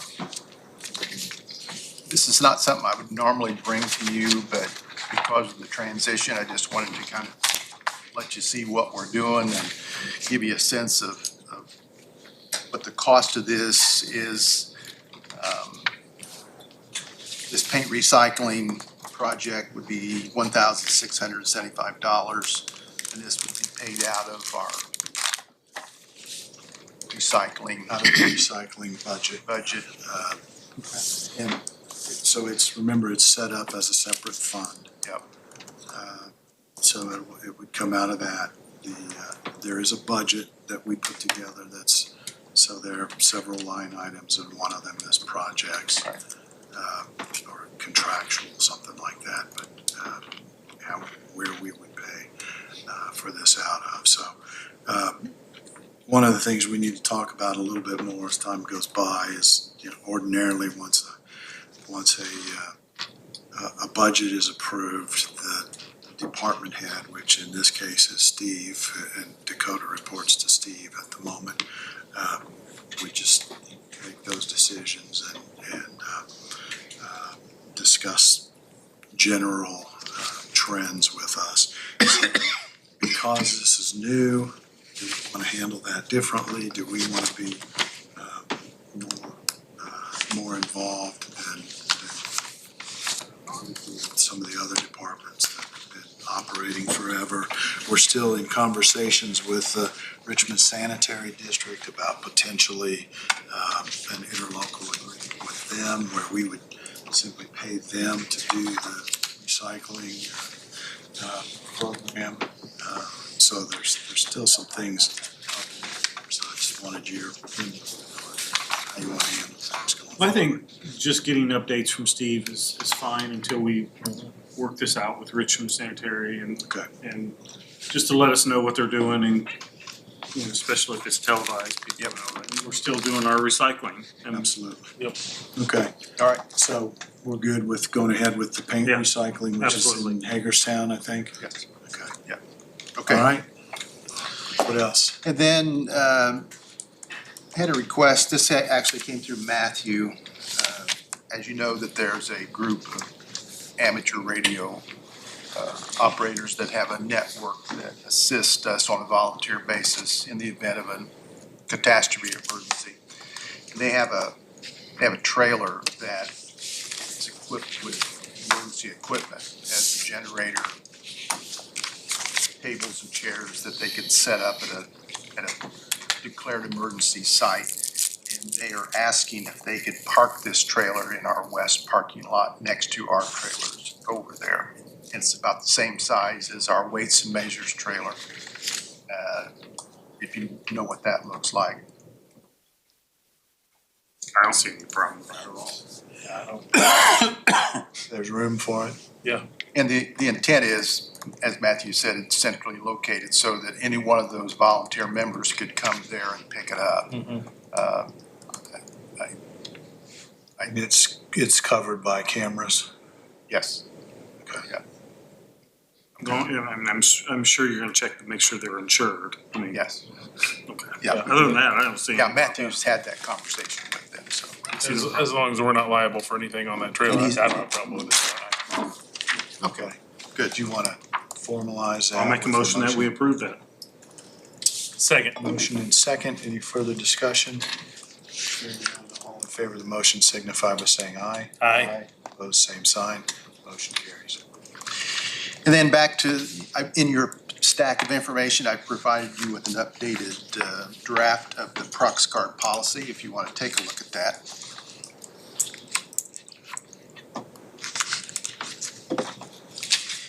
And I've added some language and taken out a few lines, but just let's go through this. So on page 1, there at the very top, under building tenant, remember, it's just clarifying how that definition is defined, or how that word is defined. And you can take a look at that. Those things that are underlined are the words that would be added to the definition policy, and the strike through would be the remove. Okay. See no problem with that. Then on the second page, down under 3D, remember we had this question about, because when I originally wrote this, I was looking at it from the standpoint of the visitor lanyard and card, identification cards would be issued by the courthouse security. Didn't really think about this particular building, but this was raised by one of the people in this building. For example, when a community corrections worker, not an employee, but a person who's assigned to the program, is working on our grounds, which that happens from time to time. I would suggest, since remember when we first started talking about this, that there was a thought that we would actually have a guard in this building, a security officer in this building. Right. Centrally located, and they could do that. We don't have that. Doesn't look like that's going to be the case. So in this particular part of the policy, I think I would clarify this, that the individual department would be responsible for issuing that particular visitor's card. So for example, if it's a community corrections worker, the probation department, the person's got to report there anyway, and then they would be issued the lanyard and identification card, and it would be checked out that way. If it's a repairman coming on site that's going to be here for an extended period of time, they would get it from building and grounds. So you're gonna check in with Dale or Brant? Or Brant, yeah. Would we have So, would we have a list where they check in and check out the badges and keep that list, so then it can go to a centralized location, be Yes. whoever that would be? And- Yeah. Okay, perfect. In the courthouse, it'll be Right. at the security, but here, there would be a couple of them. Right. and would each department have enough, you're gonna just give them Yeah, I don't so think. many visitor lanyards and? As I've looked at this, though, remember, it's not gonna be somebody that's just coming in for a few minutes. It would be For an somebody that's gonna be appointment. here It would be It's working here. extended. that's working here. So I really think it's gonna be confined to probation and Building and building and grounds. I Now, would agree with that. okay. So I'll just clarify that. Makes sense to me. Okay. How about, the State Board of Accounts people that are here? Have Mark's office issue a visitor badge for them? Is that something we need to do? Do they wear? I would ID? think if anybody that's in here an extended time that's here Weeks, if not working, months. we need to be able to identify them as they're supposed to be in certain areas. And I so agree. that law enforcement could identify them, should we have Exactly. should we have an event here. Mark, is that okay with you? Sure. Okay. Do they wear identification badges now at all? No, I don't remember. No, if they- I don't think they do. sometimes we come and we don't even know. See, that's exactly why we wanted. Yes. Okay. We need, there'll be other issues that come up of this person or that person and how do we handle it? And I think we can be flexible enough to figure it out at the time. And on page 3, under 4, item 4, Page 3. will the card wearer be able to provide their own lanyard? I don't care, they can if they want. Well, I'm just seeing, and I don't have any objection to see there, and I think you were looking for some uniformity.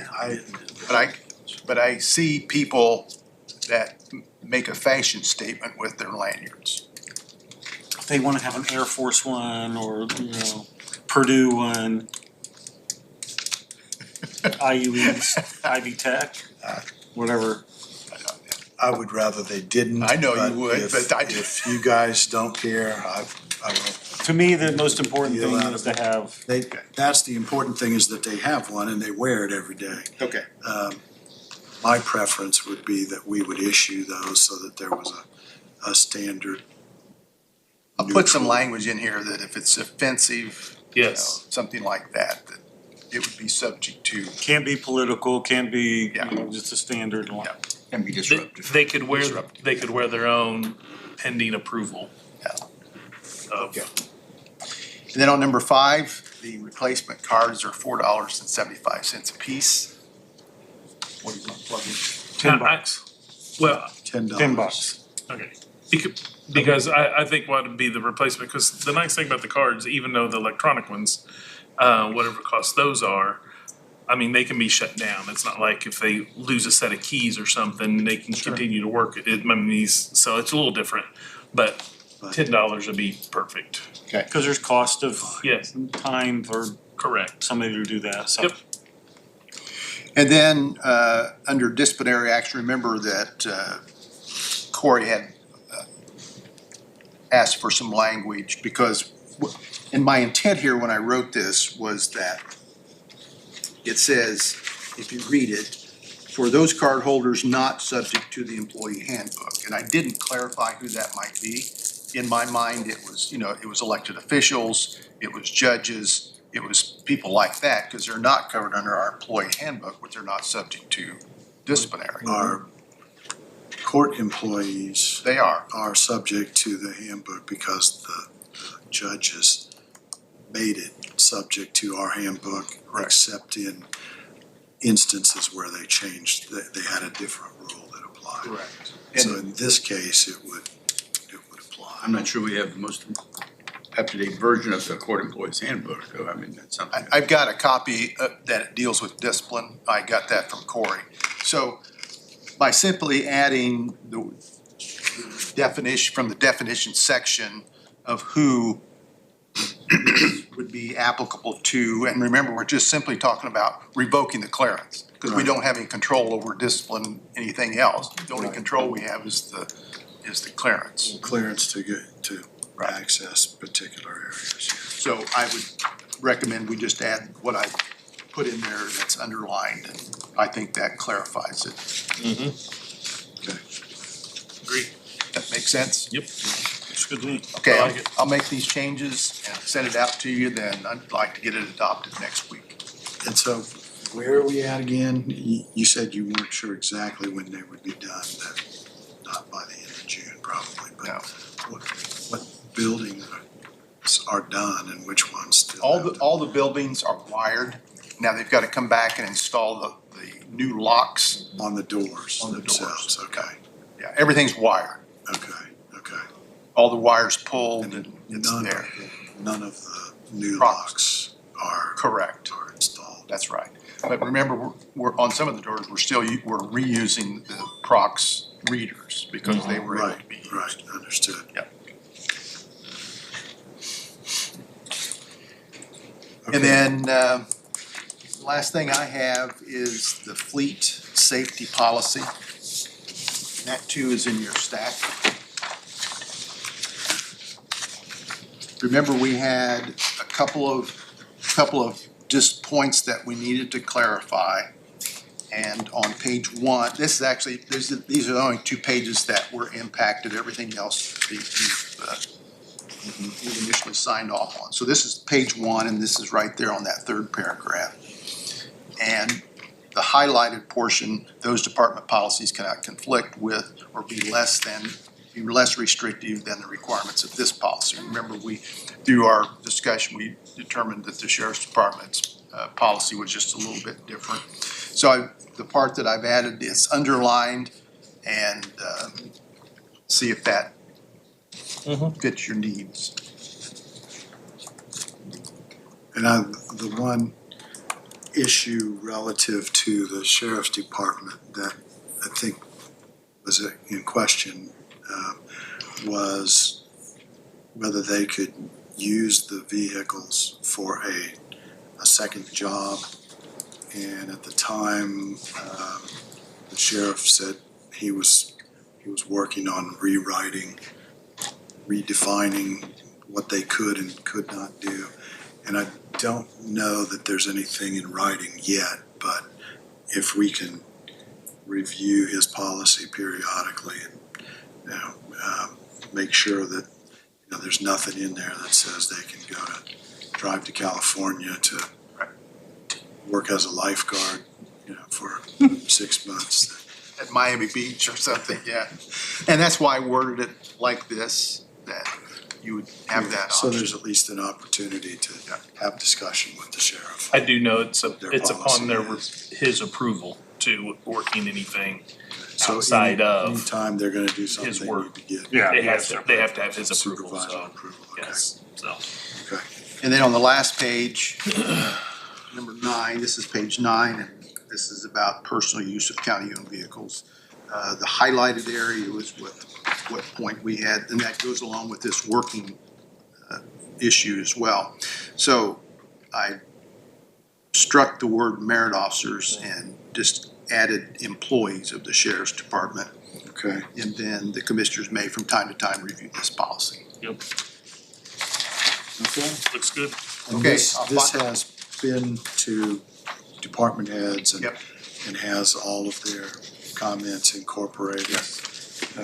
So we're ready to approve it, right? I'll bring the resolution to you next week with the Prox card, and this will be incorporated then in the employee handbook.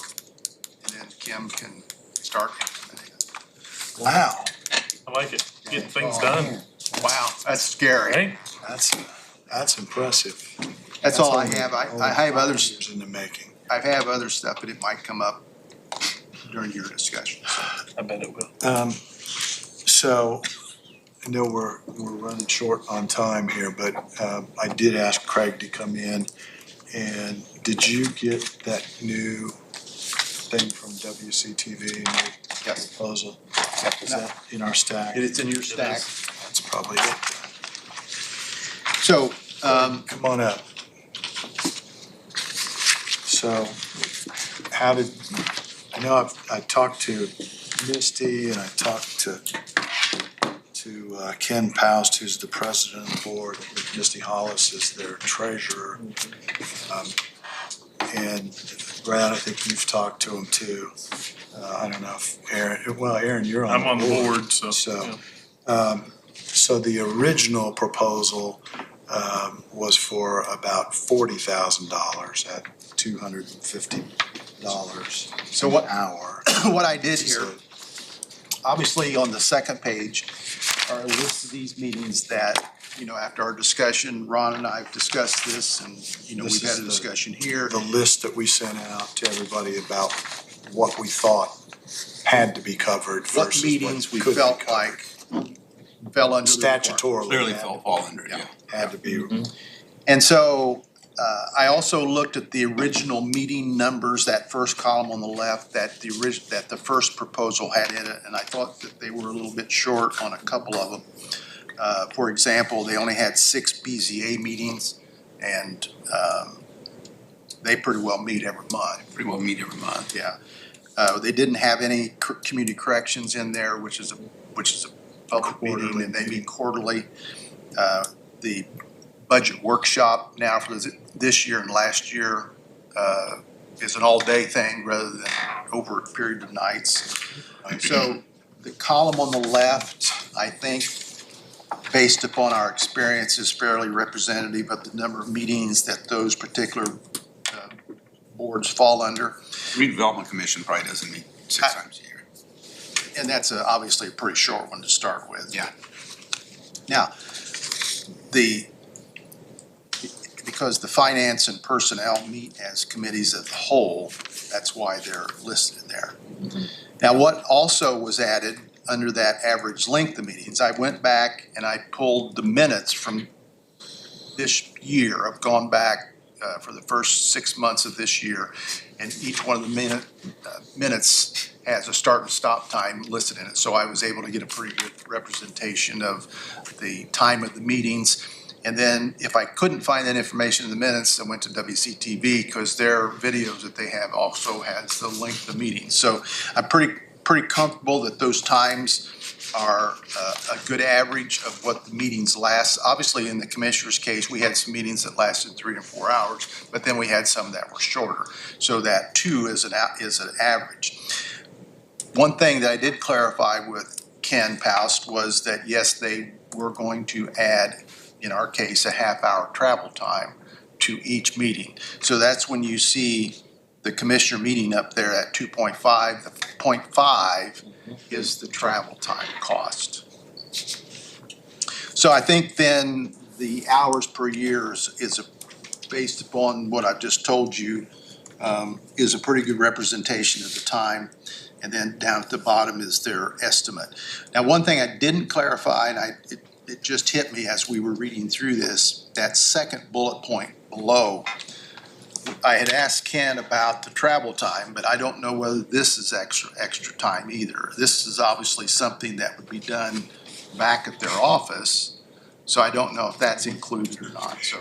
And that's the part that I'm unclear on, because in talking to Craig, it's not so much the meeting time as the back end things that need to be done. Minutes. That would take time.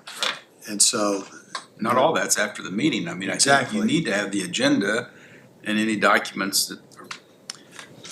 When we discussed it in the board meeting, sorry.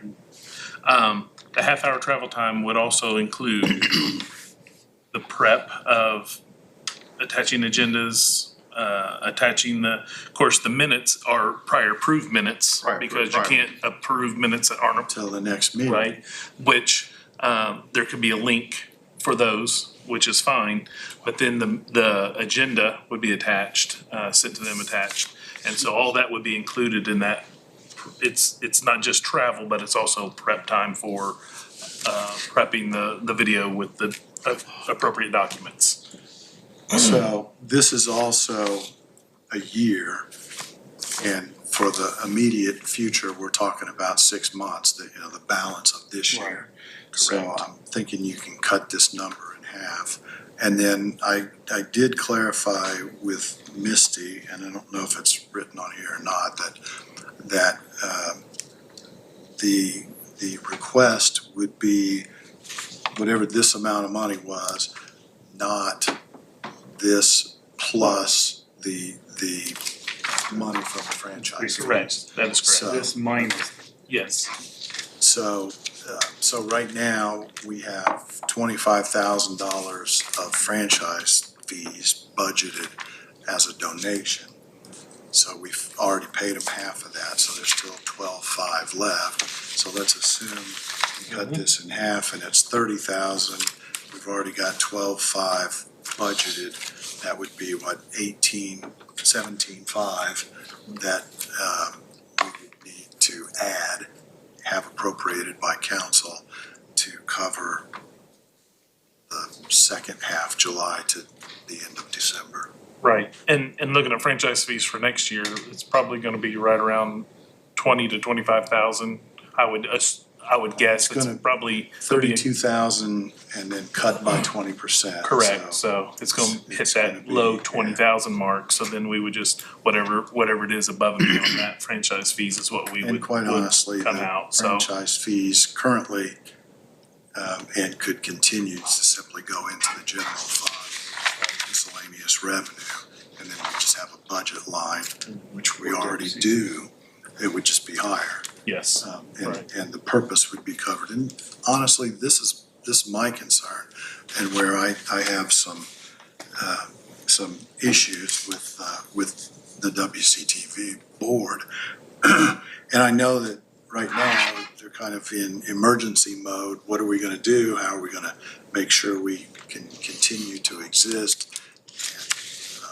And, I spent 20 years on the board a while ago.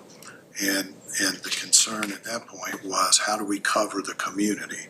How do we make sure that community events are things that are on WCTV? How do we make sure we have access for people who want to produce their own programming and put it on one of the channels?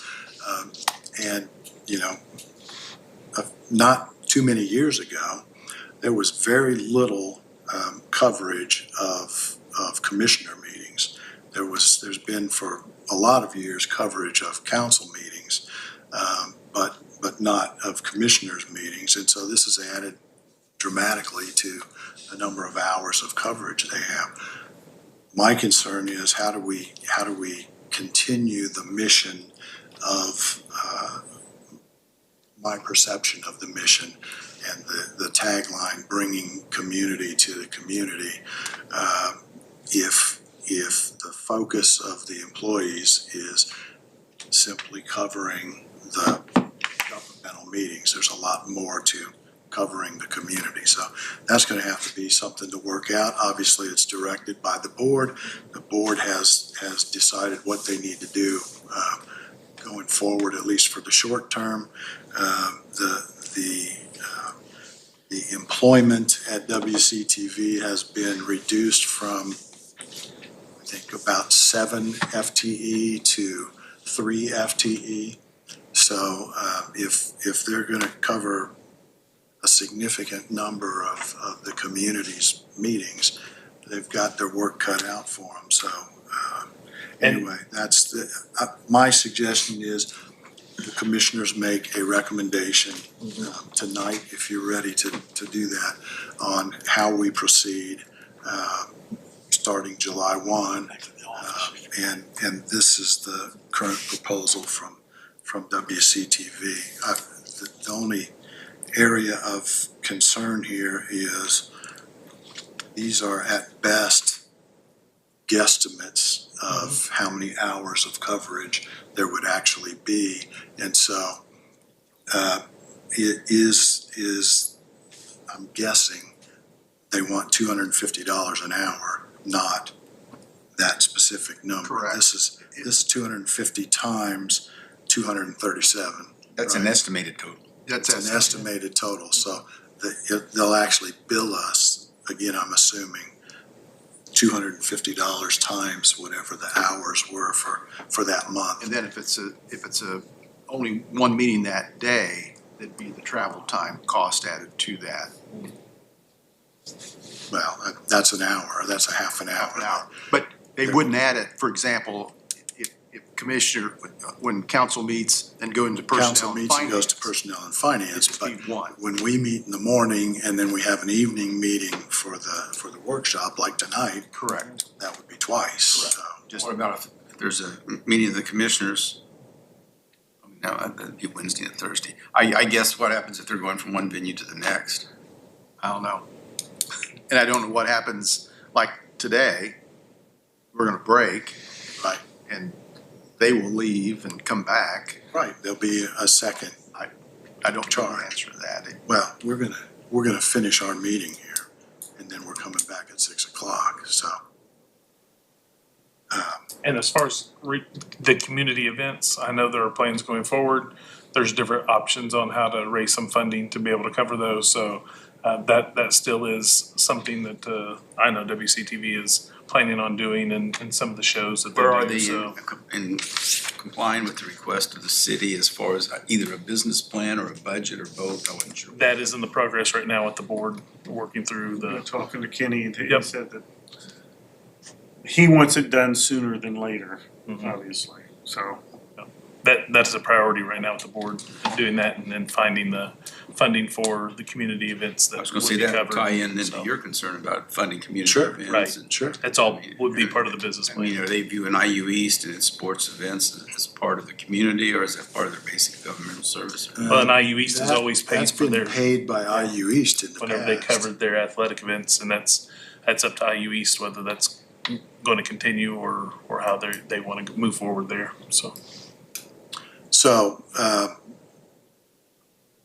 if anybody's ready to make a proposal of what we might recommend to council tonight, we can entertain that. I'll make a motion that we bring it to council tonight pending their availability of funding to move forward with the contract with WCTV. And, well, it's not really a contract, Well, is it? Agreement. We need an agreement. It would be an agreement, We'll need an right? agreement, but that, the current guesstimate Yes, of $59,250 for the year. We're gonna do this for 6 months. And we have 12,500, so we would need the balance of that would be essentially 18.5. And quite honestly, it's 17.5. gonna be a trial and error for the first 6 months until we Absolutely. finally figure out, hey, where are we exactly on Absolutely. hours? It's just going to be, And that's no why I matter. think just an agreement for 6 months makes Yes. the most sense, and they'll figure it out, and we'll work with them on modifications for 2026. I agree. Greg, anything? Is there like a deadline that we have to have this? I mean, I know July 1st, but I mean, technically July 1st is gonna be kind of a Well, I crap show think with everybody trying. technically, until we get this worked out, you're doing it. Okay. Right. So that's what I was gonna Right. say, you know, Yeah. we can do it, you know. But we have 2 weeks, and I think council is prepared to move forward with this, and WCTV obviously is. So my expectation is it'll be done, and they'll start on July 1st.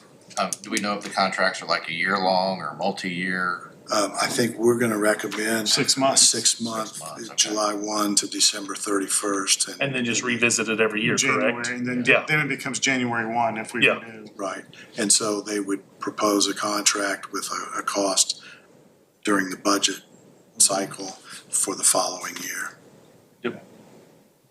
Are we still wanting to have this room set up with the director in that little cubby hole over there? Are we still thinking about to where WCTV can use the NDI network and not have to bring a camera at all? They can control the cameras up here, or? If we had that capability, that would be great, but that's, No, we don't have, I Right, mean, we've don't, got yeah. part of that capability. Right. We have I half think- of it, I think we see what evolves over the next 6 months and because that could be a negotiation have a request. piece to negotiate with. Right. And we would say, okay, we'll do this, but then we'll only pay you $50 an hour instead of $250 an hour. Or some other number. Right. Anyway, so you were. I'll second Aaron's motion. Any further discussion?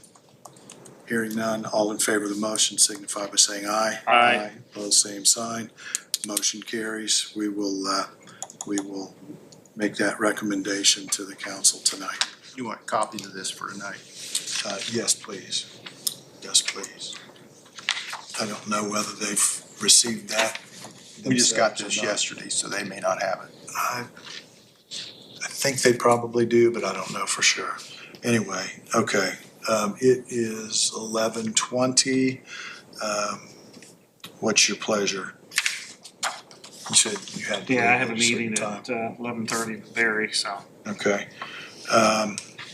What else on here is of some urgency that we need to deal We with haven't heard from now? Ron, so I don't know what Ron Right. has. And I didn't have Ron, anything really I needed your action on, just a couple of updates, and actually what I was, Sheriff's medical contract. I did review it, she provided me a copy in Word format that I can correct Okay, so you're gonna work on that and. the deficiencies and hopefully have them back to you. Here's, Okay. just kind of picking up on your lead. Kind of did an inventory over the weekend, or yes, last night even. Actually, when the Pacers were losing, so. I won't say losing, the things I've got that I consider on my plate, some more so than others. Take a look at it. There's two more matters of litigation that I didn't put on there. There's a recently filed suit against the county and Dunn that I talked to Kathy about. I've appeared for both county and Dunn, got an extension of time based upon some claim for coverage for an ambulance lifeline that was out of network, but was our employee, so. Okay. Kathy's getting me the information on that. We owe something, we just don't know how much. And the whole, presently, the total amount that they're asking for is like 22,000, so. It's a hit, it's the plan, but I mean, we don't think we got any notice of the proceedings that followed it. And this is, no pun intended, but this is definitely an ambulance chasing. It's our entity that would be. Okay. It's And an then air Waterfall. ambulance at this point. Waterfall Road, eminent domain, that would be included in our retainer. Okay. PHI litigation, if it becomes more than nominal, we'll probably be built back to the plan. We've been able to do that in the past. I'll clear that with Kathy. So that shouldn't impact your budget. The rest of the stuff, the only other piece of litigation is the one we know about. Pending on number 6 in the circuit court on the denial of the use variance for the fireworks and storage containers. Okay. And so take a look at that and your thoughts and priorities. Obviously, try to get to all of them, but some. You only got 15 things on your list? 17 actually now. Oh, 17, okay. He just added 2. He added 2. Okay. And I obviously, think you ought, if there's omissions in from that a case management perspective, I think you ought to have at least 20. Oh, shit. You and Doge. Just give me what you think. Okay.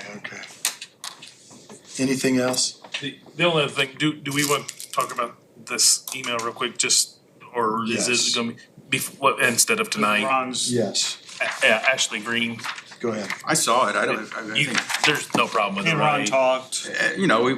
we've created limited public forum Right, around the courthouse. We had the windmills for the, yep. Right, and my only concern was I thought we had kind of designated an area well, or we did, but areas. they wanted the windmills where people could see them coming off the bridge, so we gave them that corner. We've Okay. kind of left it in the area that's under construction, so I think this is a reasonable We don't accommodation. want it to be, we don't want them to be inside the fence. Right.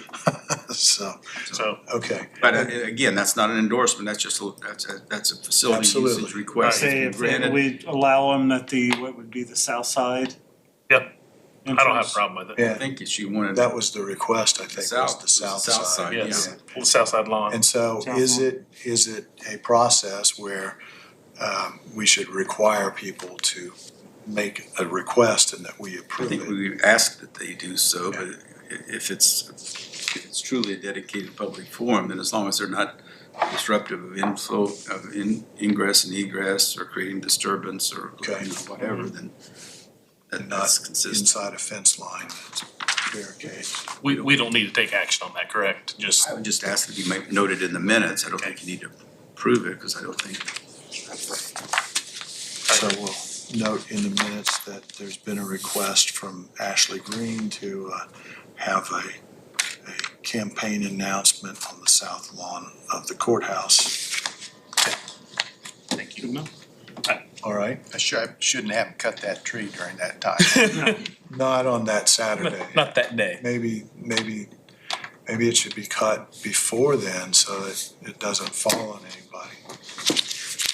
The other 2 things we can talk about tonight if we need to, so, right? Or, Did we want to Safety talk village about the help project and moving forward with that, the grant request? yeah, and I don't have a problem with that, and I think if we just find the funding for the whole thing, we do that, and we get with council tonight, make sure they're good with it, and we pay it out of our. I don't have a problem with it. I say we move forward with it and get it done and All right. help, because the building a great relationship there, and we've got, and I love that, so, yeah. I'll bring that up to council tonight then. I'll come back and say, okay. Is that ARPA money? Where's, okay. No. Coming out of This is our- budget money, general fund. Okay, anything further, Steve, anything else? Yeah, I got, Yeah. so, on the Coleman ceiling project, remember we talked about this a couple times, and I finally got a claim voucher from the contractor through LWC. So remember, the original project was $97,500. And we have paid thus far $95,276, so we have a balance of the original project of $2,224. So that's still remaining in the amount that was approved from the funding. But we added to the project, remember that it wasn't originally in the project to do the bathrooms or the foyer areas out there. And that is $5,019. You wanna pay that from? Let's pay that out of the naming rights fund. Improvements to the Coleman Center. You okay with that? Yep. Yeah, Do we need a motion or? I No, think we're good. we're good, You've right? got It's in there, yeah, we're good. access to it, okay. Anything else, Steve? Nope. Mark, anything? Quick. I get it. The new statute, law, whatever, about taxes for next year. Yeah. Just finished. It's in my handwriting, so you may have a problem reading it. You got one for Aaron? Yeah. Mike, when we get done with this, can I see you after this meeting, please? This is my interpretation of what the costs of this statute are. I'm gonna talk to Mike when we get done here so I can tell him how we're gonna implement my side of this. It is, I don't necessarily agree that this is a shortage of money. It is moves this thing from a deduction to a credit, tax credit. And that's where the state came up with the $1.4 million that this county would be out of. So I've broken that down. That is a total for this county. We're going through and we're trying to get each taxing unit. 600,000. 5,600,000 is the total. It is the total. It's a three. And that's based on the number of exemptions times the maximum credit that the law allows. And that credit will change every year. And the deduction for the homestead exemption will drop every year. So in figuring this, the average that we come up with for a homeowner of a reduction in property tax after all this washes out is gonna be about 10%. So if your taxes are $2,500, it's about $250 reduction. The rest of this is how my office implements these deductions and so on. And that's what I'm gonna talk to you about, Mike. I won't take the time here now unless you have a question. But general fund is $1.2 million. Coon Bridge is 70,000. I can't even read. Courthouse is 19, and then the redevelopment or development is 27,000. Based on that, $1.4 million. Okay. I've gone through with the tax. There are several options the county has in dealing with a wheel tax. A tax that would allow the county to raise its income tax to help pay part of the cost for the reduction in the homestead to the taxpayer, which would increase a credit given to them. And I think I gave that to commissioners and council some time back. Those are all things these are up to council and commissioners. And I'm trying to figure out what the impact of this is on budgets and what needs to be done to implement this law. All right. Questions? Thank you, sir. Appreciate your work on this. If there is, Bobby, did we miss anything? Nope. Sure? As far as I know. Okay. Don't blame me then. Bobby said we We're gonna didn't talk miss. about the safety buildings later. Yeah, there's no urgency with that. All right. If there's nothing else, we're adjourned. You can sign those later.